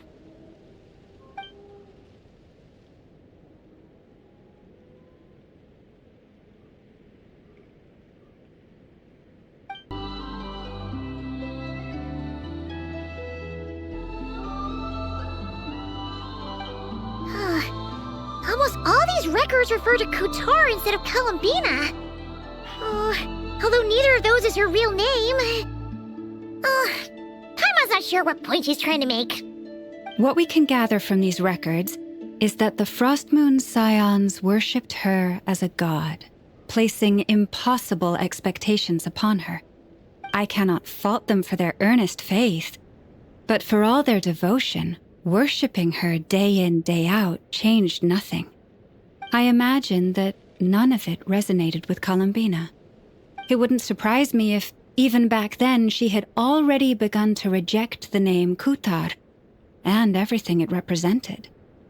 Lauma speaks the truth.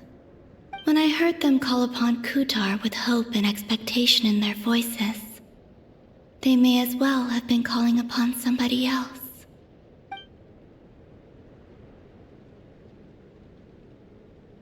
Well, that's a bit complicated.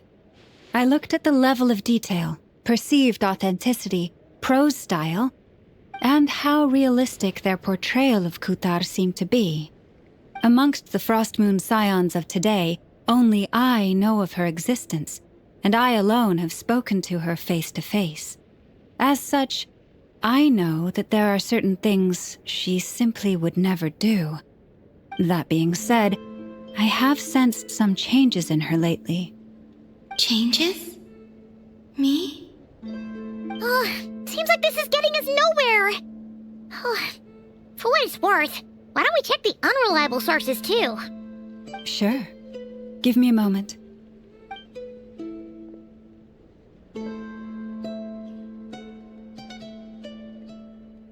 Exerting but a fraction of her divine might, Kutar sheared a great mass from the snow-capped mountain and cast it into the sea, upon whose surface shone the mirror image of the moon. Thus was formed the island of Hisi. Yeah, right. That doesn't even begin to pass the sniff test. The 3 moons are naught but lies through and through. Only one moon has ever shone for us, and Kutar is her name. The vast majority of ancient texts are filled with fanciful tales like these. I trust you understand my criteria a little better now. Kutar did not speak, merely gazing into the distance in silence. And where her gaze landed, this was her prophecy. Clearly, whoever wrote this text never even met Kutar. Otherwise, they'd know that her eyes are always closed. What about you, Traveler? What are you reading? Come on, let Paimon see. The child wished to build a wooden nest with which to shield a fledgling bird from the cold. But being so young and lacking in strength, the child could not snap the branches from the trees. Kutar was passing by. Upon seeing the child, she summoned forth a Kuhenki, who built a beautiful nest for the child. I remember that. Not knowing the meaning of Kutar's divine intervention, the child dared not to respond, and thus ran home to call their parents. But Kutar was gone. The Moon Chanter declared the event a miracle and took the nest as a relic, placing it on high for all to see. The child was named as one favored by the goddess, and was greatly respected amongst the people. Yet, no further miracles were bestowed, and this matter was forgotten in but a few years. Huh. Any thoughts after reading that? Yeah. Columbina probably just wanted to join the kid in making nests. Ah. I'd originally considered this a fabrication, because Kuthar did not perform any similar actions in subsequent records. But now that I think about it, it does seem like something Columbina would do. It's just that... She didn't know how other people would interpret her actions. She was probably worried about making things difficult for people. So, she gradually stopped joining in. Yes. Oh, that's so sad.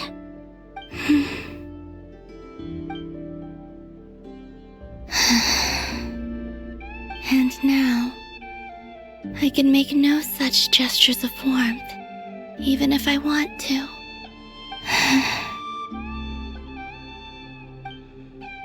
Still no name.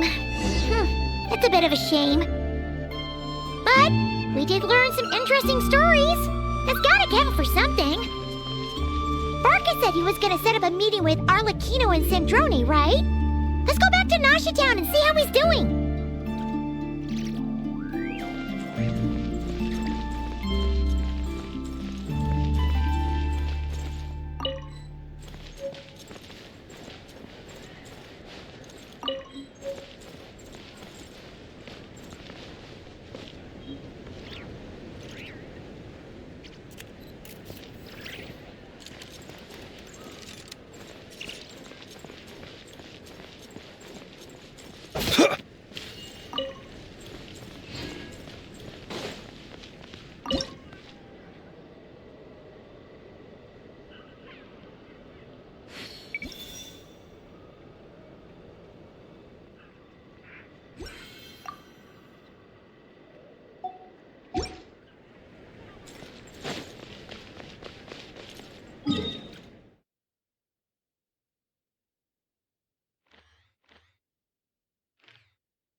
Ad Astra Abyss. Thank you for completing today's commission.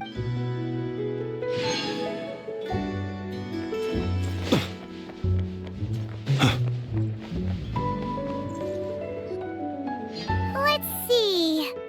There's Varka. Oh, and it's Durin and Albedo too. Yeah, this is pretty much the same place we bumped into each other last time. I convinced them to stick around a little longer. We were all waiting on people, so I figured having a little company would help pass the time. Ah, so you've been waiting for us? Does this mean that you've already... Sure does. Now you're back, we can go meet up with them together. How'd your investigation at the Frost Moon Enclave go? Well, we didn't find out Columbina's true name. But apart from that, it went pretty well. Aha, just as well that I didn't tag along then. I'm sure our moon goddess wouldn't want every man and his dog knowing all about her private life. Still, desperate times, desperate measures, I guess. Someone had to do it. So, Varka was waiting on us, but what about you two? Are you waiting for Alice? Oh, no, we already met with her. We discussed that experiment I mentioned to you last time. Oh, and she also handed me this communication device. That's right. I understand she informed you about the relationship between the phantom phenomena and Tevat's borders, yes? She wants me to help her with some more experiments on that front. She said that she'll contact me through this device with more information. Ah, I see. Following instructions and making observations. Pretty common research method. Takes me right back to Albedo's lab. Wait, then who exactly are you meeting? Someone you know. Albedo's met him too. But I don't think Miss Lauma or the Grand Master have been introduced. Introductions are overrated, especially in cases like this. It's you! So, it's not like the academia has prohibitions against going abroad. Also, I applied for leave. I've been writing to Hat Guy since obtaining a human form. I've already brought him up to speed on everything that's been going on in Nod-Krai. Hat Guy? Turns out, I actually have heard that name before. Oh? Then why did you react the same way I did? I only knew the name, not the fella. But since we're all here, let's do some introductions for what it's worth. I'm Varka, Grand Master of the Knights of Favonius. Lauma, Moon Chanter of the Frost Moon Scions. And I'm a Driosh from the Vahumana Darshan of the Sumero Academia. Hat Guy. Good to see you again, Mr. Guy. I believe we last saw each other on the boat ride here. Mind you, the only reason I came here is because there's someone I want to look into. Who's that? The Doctor, also known as Dottore, second of the Fatui Harbingers. From the tone of your voice, it sounds like there's bad blood between you. I was reviewing our archives and noticed that a lot of information about him was missing. Left a bad taste in my mouth. That's all there is to it. Dottore, or Zondik, as he was then known, once studied at the Academia, but he got kicked out before he could graduate.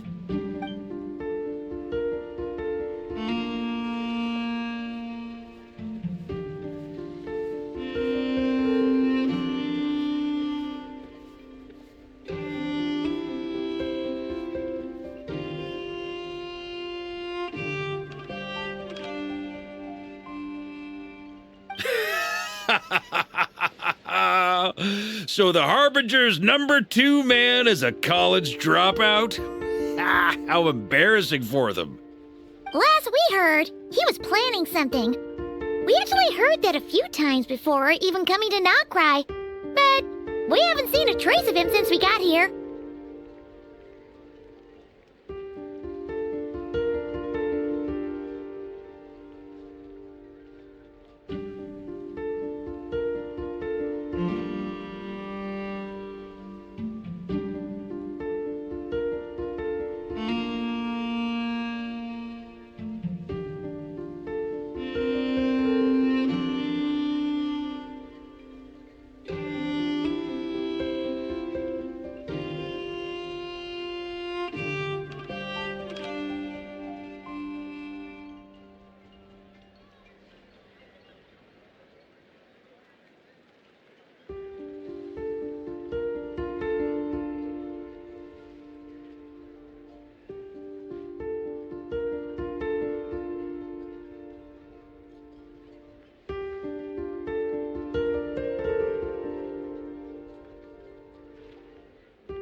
He only appears when something interests him.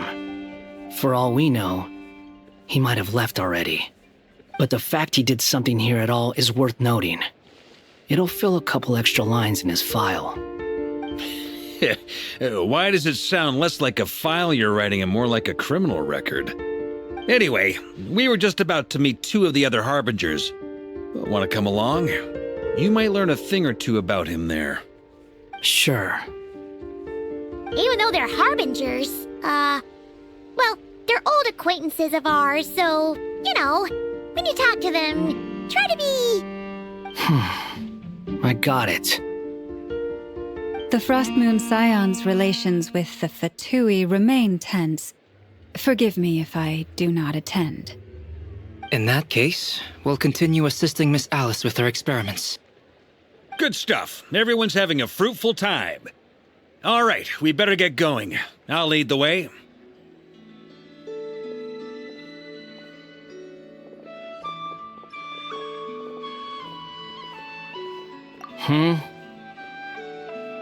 Well, yeah, that's obviously part of it. But I'm not the only one who has a score to settle with him. Neither you, nor Lesser Lord Kusanali, nor I want to see him meddling with things again.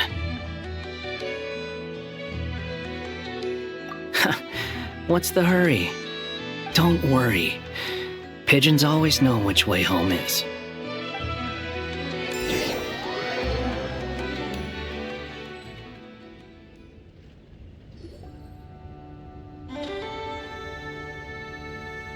You made it. Who is this? A scholar from Sumeru. They call him Hat Guy. He's an old friend of the Travelers. Wait, this is the academia representative you wrote about?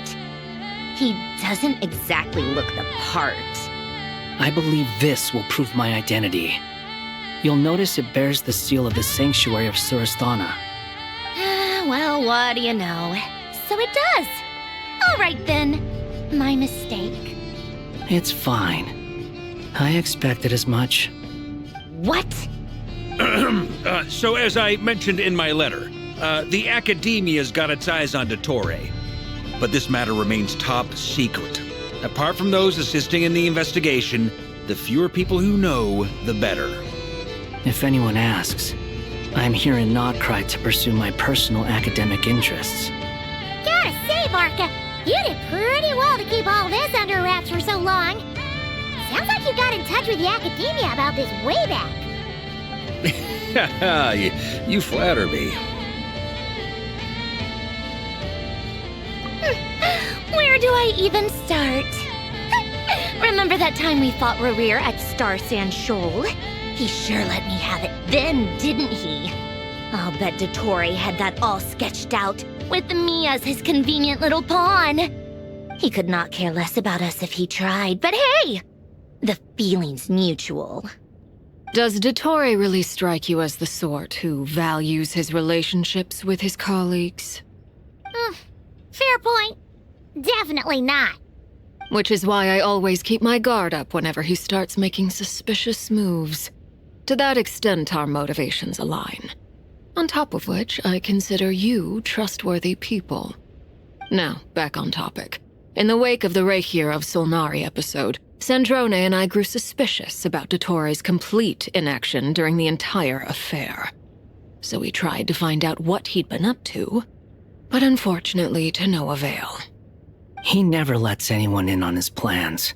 The more he cares about something, the more secretive he gets. Indeed.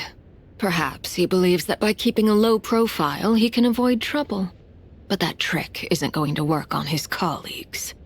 Yeah, I mean, he's been researching the ancient moon's remnants. And he's been trying to get his paws on the moon marrows. Only an idiot would believe he doesn't have something more planned. With this in mind, I returned to Snezhnaya and relayed my thoughts to Her Majesty the Tsaritsa, entreating her to have him recalled. That's pretty direct. Did the Tsaritsa agree? Yes. I made it abundantly clear that the Fatui's business in Nod-Krai is almost concluded, and we do not need 3 harbingers in this territory. Her Majesty concurred. Accordingly, Dottore has returned at her orders. I imagine he is continuing with experiments, which no one besides he would ever have any interest in. Common sense might mean nothing to him, but he's not stupid. He knows that no good can come from opposing the Tsaritsa. Smarts alone won't get him all the way. He needs the Rooster's resources and Regrator's Mora, both of which the Tsaritsa can strip from him by waggling a finger. But doesn't he have a track record of publicly following orders while going against them in private? He probably has it down to a fine art by now. Wouldn't put it past him. We worked together on a research project once. Only briefly, but it was enough to show me that we're fundamentally different people. He has no interest in doing things methodically, stage by stage. His thoughts jump all over the place, and the moment his curiosity is satisfied, or he gets the results he wants, he disappears. The only similarity we share is that, once we set our minds on doing something, we will see it done, whatever it takes. Well, we definitely saw some of that in your battle with Rerir. You got so competitive. Ugh, do not remind me. Then I believe we all concur. Dottore will not simply give up. Fantastic. Now this is turning into a whole day of unpleasant memories. Ugh. Are you talking about the moon marrow stuff? He also strikes me as the kind of person to disregard experimental regulations, ruin all the equipment, and go way over budget.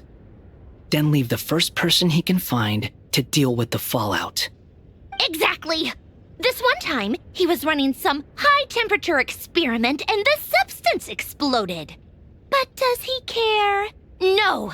He orders his subordinates to open the device so he can observe the results, which causes the gas inside to leak out. That gas was poisonous. If I hadn't been there, who knows how many people might have died. And after all that, he left while I was still cleaning up after his mess. What a waste of time, he said. Waste of time? The nerve! He wasted my time! You've been bottling that up for a while, huh? Hat guy, I must say, you seem awfully familiar with internal Fatui affairs, especially when it comes to Dottore. Thank you, Lady Harbingers, for providing such valuable information. I have no other questions for now, so I'll be on my way. Wait, what? You're just gonna leave? You're welcome to join if you want. Ugh. Just when Paimon thought he'd finally mellowed out. He makes quite the impression. I'll say. I've met tons of headstrong people, but not many of them would join me in bad-mouthing Dottore. Anyway, back to the main agenda. Barca, you said that Columbina has gone missing? Or rather, disappeared. Yeah. We're working on building a connection between her and this world. The simplest method is to find out her real name. I've actually asked her that question before, but she said she didn't know. Considering our relationship, I doubt she was lying to me. As far as I recall, she was never dispatched by Her Majesty to claim a gnosis or anything like that. The Tsaritsa's plans had long contained a place specifically for her. I always thought that was weird. What could she do that the rest of us couldn't? Knowing what we do now, it's probably something related to Kavaki, right? More than likely. When she first arrived, Columbina would often go to Her Majesty and ask when she could start the task assigned to her. But Her Majesty always gave the same reply. The time has not yet come. So she spent her days in Snezhnaya doing basically nothing.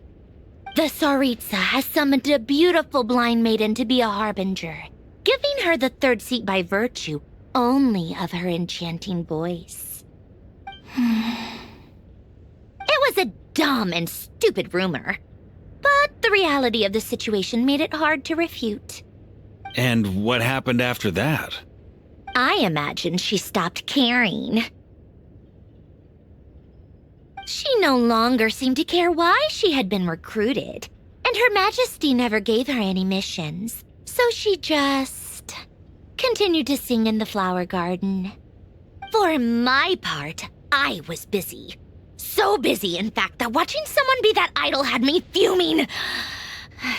But still, I got the sense that she had long been used to a life of other people claiming she was needed when she wasn't. I just felt that having a place to stay would cost me something eventually. And so I waited quietly for the day that I would have to pay the price. And on the other end of that spectrum, you had me. Someone once told me that I had the lousiest work and the toughest luck. That's a good way of putting it. I forget who said it, but those words have always stuck with me.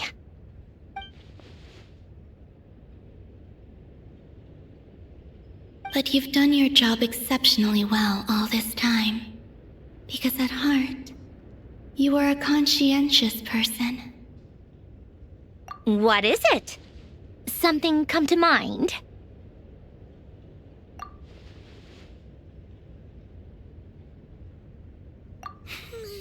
That makes sense. Nothing screams you are needed like your name shouted from across the town. Well, good luck with it. But if you ask me, Kalambina is still the most shoutable name. I'm just so used to it now, after all the arguments we've had. I can't be bothered trying to remember another name for her. Nor I. Sandrone. Harlequino.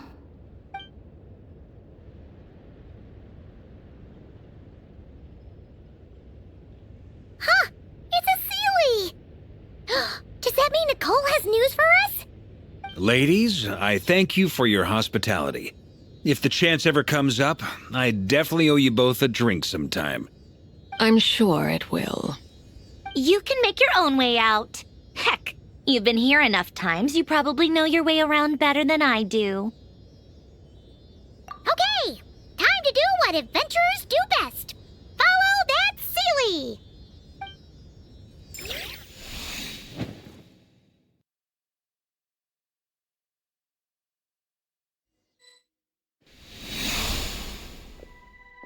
Here you are.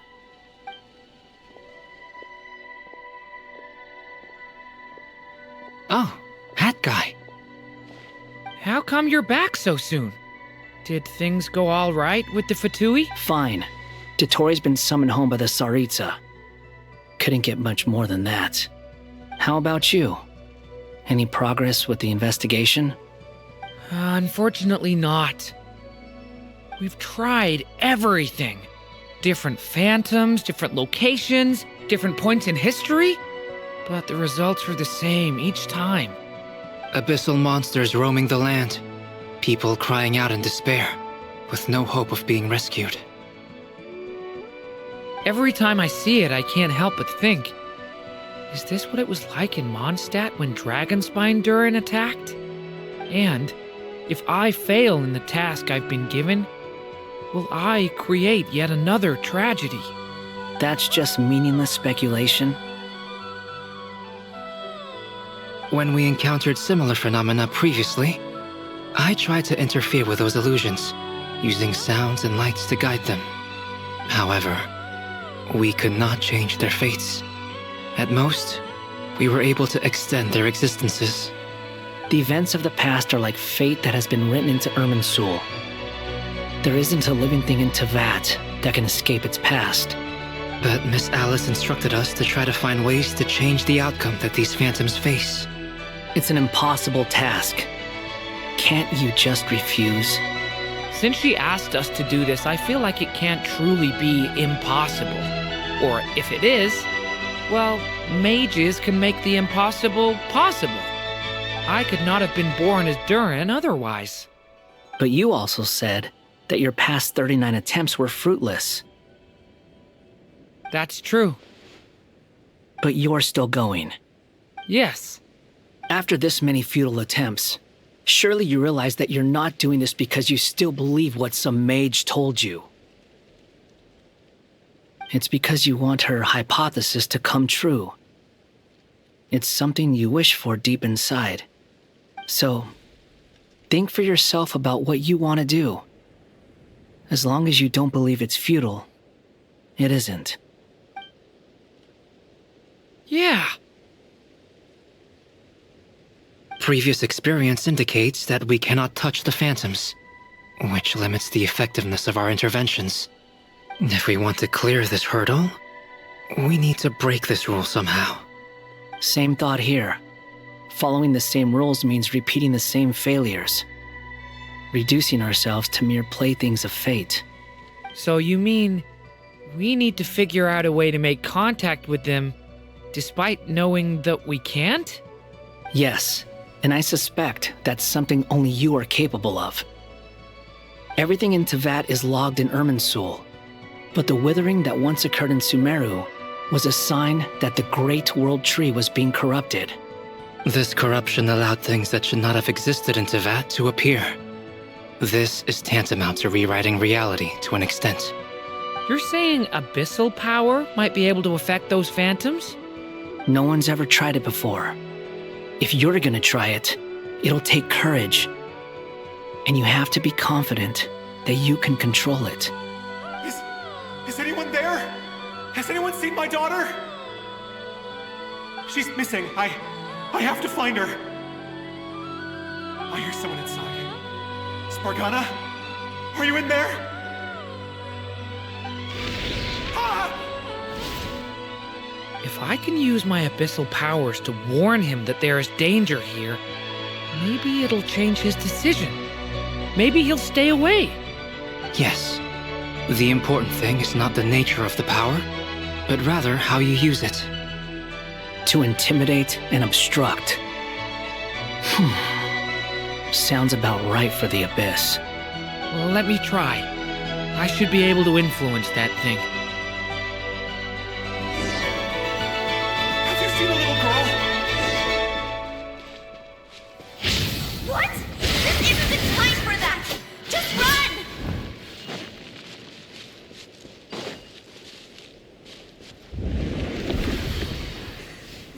I hear someone inside. Spargana? Are you in there?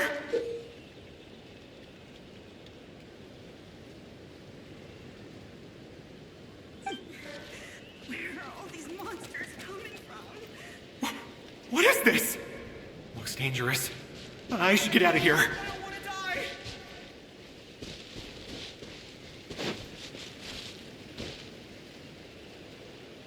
He really left. Ha! We did it! Don't celebrate too soon. Follow him. See what he does next. Monsters approaching from the front. You need to stop them and create an opportunity for him to hide.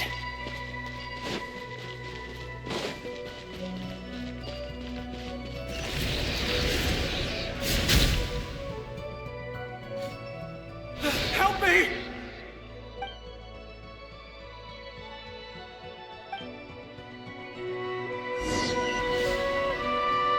Monsters approaching from the front. You need to stop them and create an opportunity for him to hide.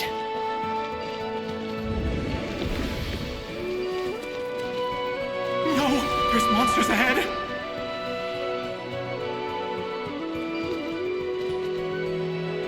Wait, is that the barrier I saw earlier?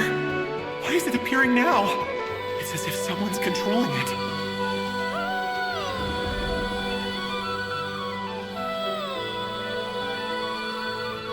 The monsters are gone.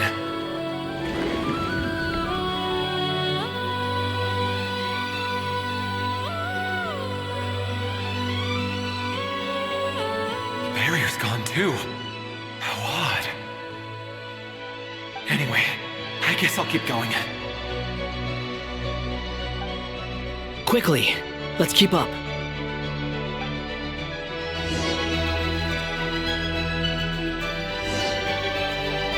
Wait, there was any further, we've got anti-monster traps laid out everywhere! But my daughter must just be up ahead! I have to go! This way's blocked!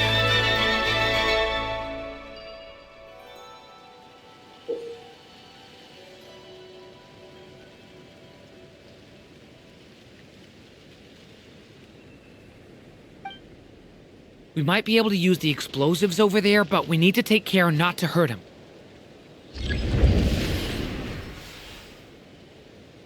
I'll use the barrier to keep him at a safe distance. This barrier seems to be helping me somehow.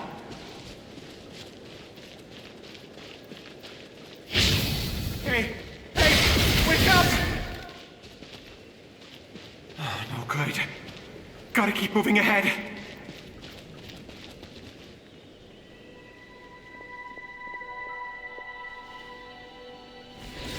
So many monsters! There's still a chance, Durin. Use the traps.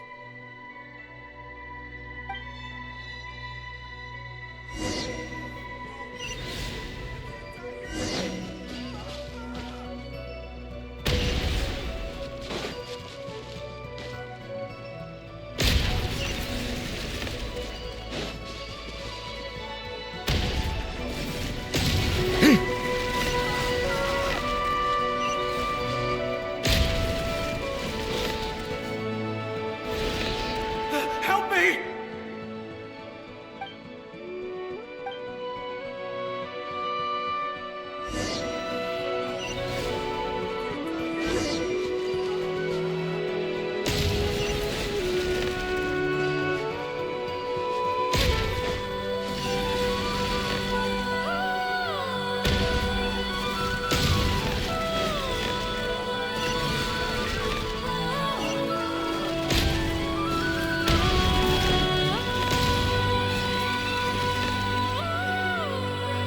This is a new development. I've never seen this happen before. We might just be able to save this person.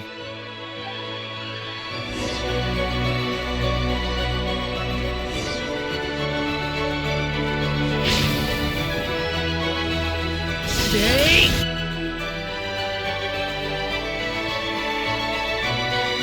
Hello there. Have you seen my daughter? Spargana's her name. She's carrying a large backpack. Get out while you still can, you fool. You won't find any survivors here. But I can't just leave her here. She must be so scared right now. Sorry. Wish I could help, but I haven't seen her. You'll just have to keep looking. Okay, thank you. If I do find her, I'll get her to shelter and come back for you. Don't bother. I've got nowhere left to go.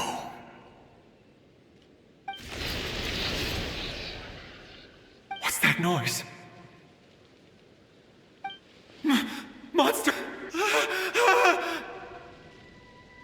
No, if he goes inside, he'll be walking into a trap. Let's try this once more. This time, we have to stop him.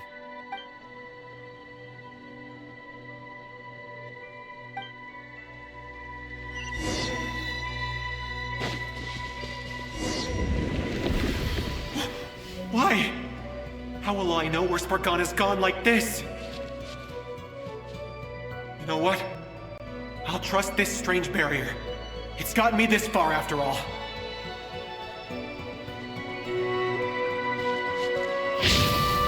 Stay back!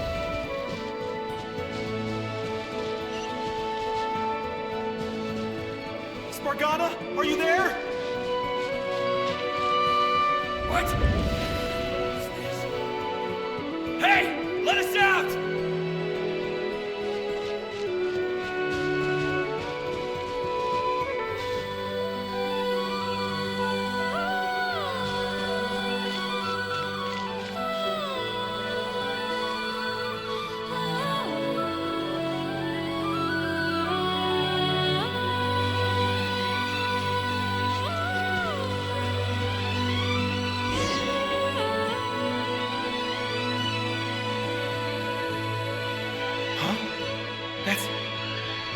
like one of my daughter's books! Thank you. Thank you! Yes, it's one of hers for sure. It's her name on it right there. She left her backpack here.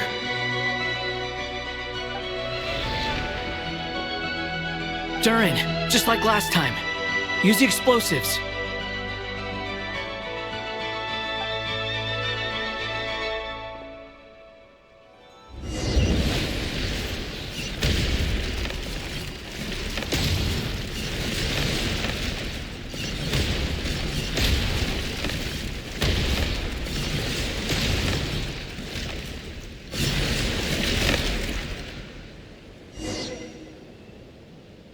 It won't work. There's not enough left. If he makes it in, he'll die. But then, this clue could be the key to him finding his daughter. It might not be the only one. Better he misses that clue than loses his life. I guess so.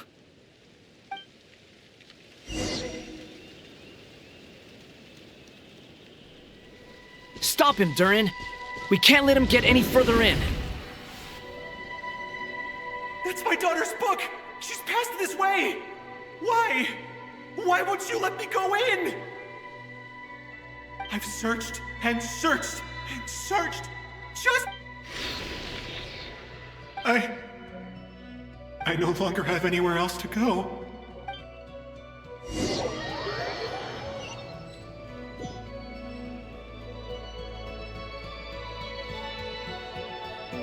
I'm sorry. I'm so sorry. He refuses to go anywhere else. Whether he opens this door or not, all that awaits him now is death. We couldn't change his fate. Albedo? Hat Guy? Let's try one more time. I don't know how we're gonna do this, but I don't want to give up either.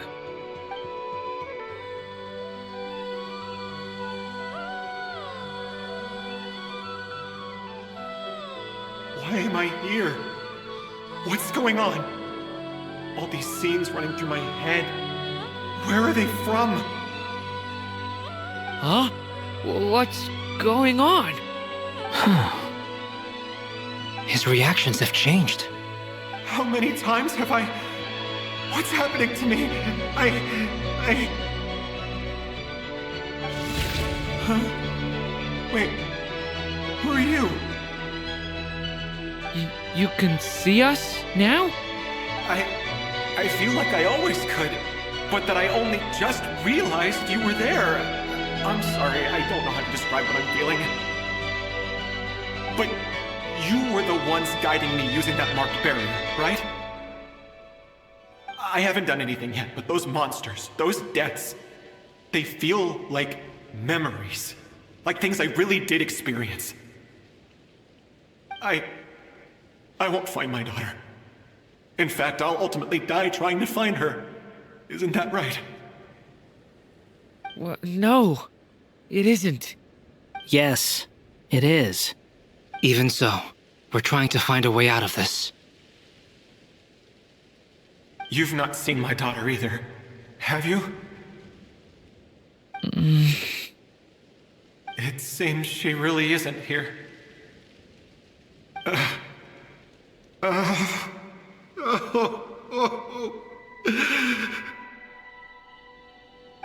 I'm sorry we couldn't help you.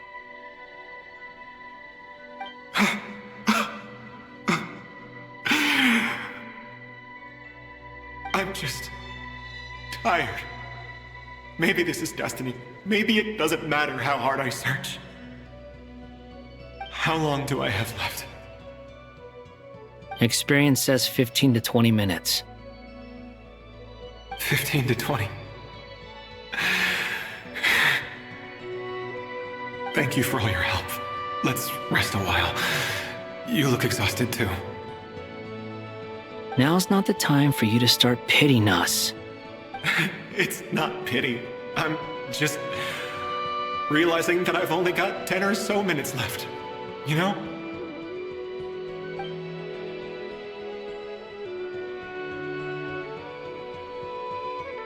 You say you're from Mondstadt, yes? place with windmills, where people enjoy limitless freedom? And you're from Sumeru, where they've built an academy into a giant tree? Yes. It seems you've never heard of either place. Those names are unknown to me, I'm afraid, yes. Have you heard of Hyperborea? I have, but I heard that it was destroyed in the distant past. I see. That was where my ancestors once lived. What about Delphi Pytho? Was it later rebuilt? I've never heard that name. Then what about Salvindaknir? I have seen that name on stone tablets on Dragonspine, but I'm afraid the only things left of that place are its ruins. I see. Sure enough, there was no way to turn this around, huh? I'm sorry. I was the one who asked to chat, but it seems like we're too many ages apart. There's barely any common ground to start from. It's all right. We did hear something new, at least. From how you speak of your lives, things must be going all right for you, I guess. They are. Mondstadt is a place of freedom and happiness. There's a lot of good people in the church and the Knights of Favonius, and even outsiders find that it's an easy place to feel at home. We have festivals a few times a year. Everyone gets together to drink, sing, and be merry. Sumeru is a lot more uptight. Not really the kind of place where you can relax. It's a nation fraught with problems wherever you look. But if all you want in life is to seek knowledge, I guess it's pretty much paradise. That's wonderful. In other words, after this all-devouring black tide passed, humanity did not merely avoid extinction, but rose to build prosperous civilizations anew. I mean, I can see you all right now. That must mean the future isn't a total mess, right? That's true. Well, time's almost up. Let's part ways, I think. Might be best if you don't waste too much time on me. The chances are slim, I know, but I'd like to spend these last few minutes looking for Spargana. If things work out, I'd love to tell her about what I've heard. May we meet again. Well, or not, most probably. In that case, may your wishes come true.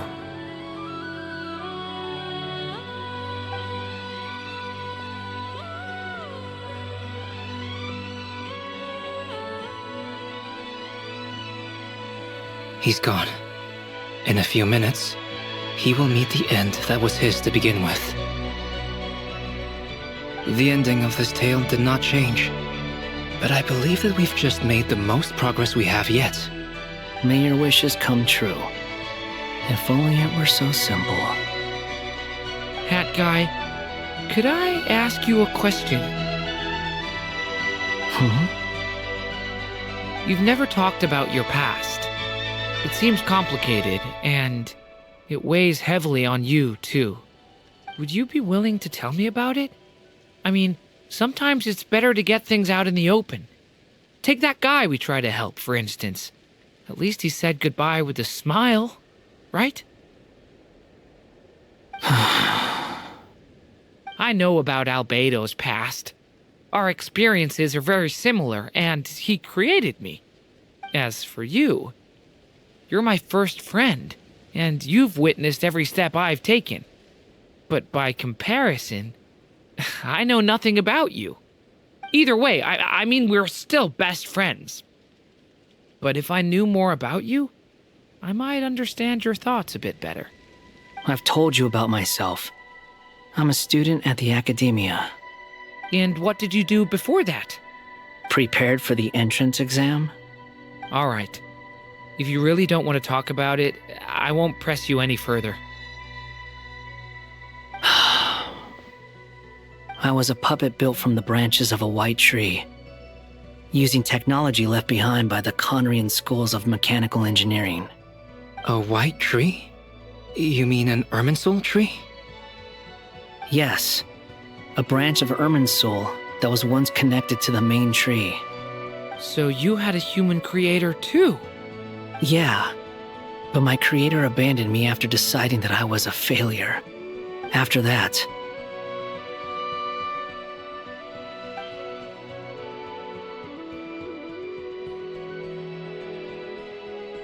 Durin, resisting the influence of the Abyss, suppressing the urge to destroy, trying to do the right thing. None of these things are easy, but no matter how hard they are, trying to rewrite past wrongs is far harder.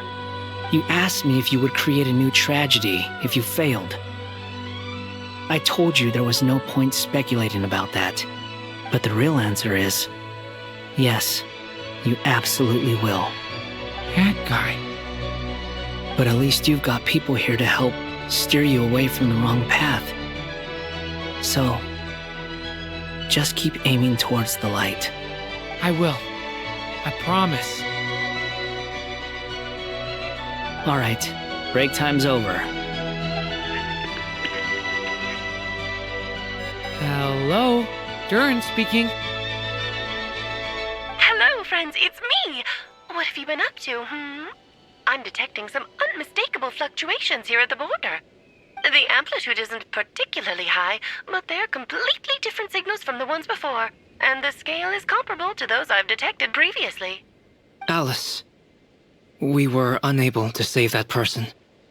However, he appears to have retained a portion of the memories gained through that cycle, and was able to hold a conversation with us. I see. Well, that is rather odd indeed. It definitely merits further attention. Could I trouble you to keep trying the same approach? I need to gather some more data. Counting on you. I should probably have Nicole come and check this out as well.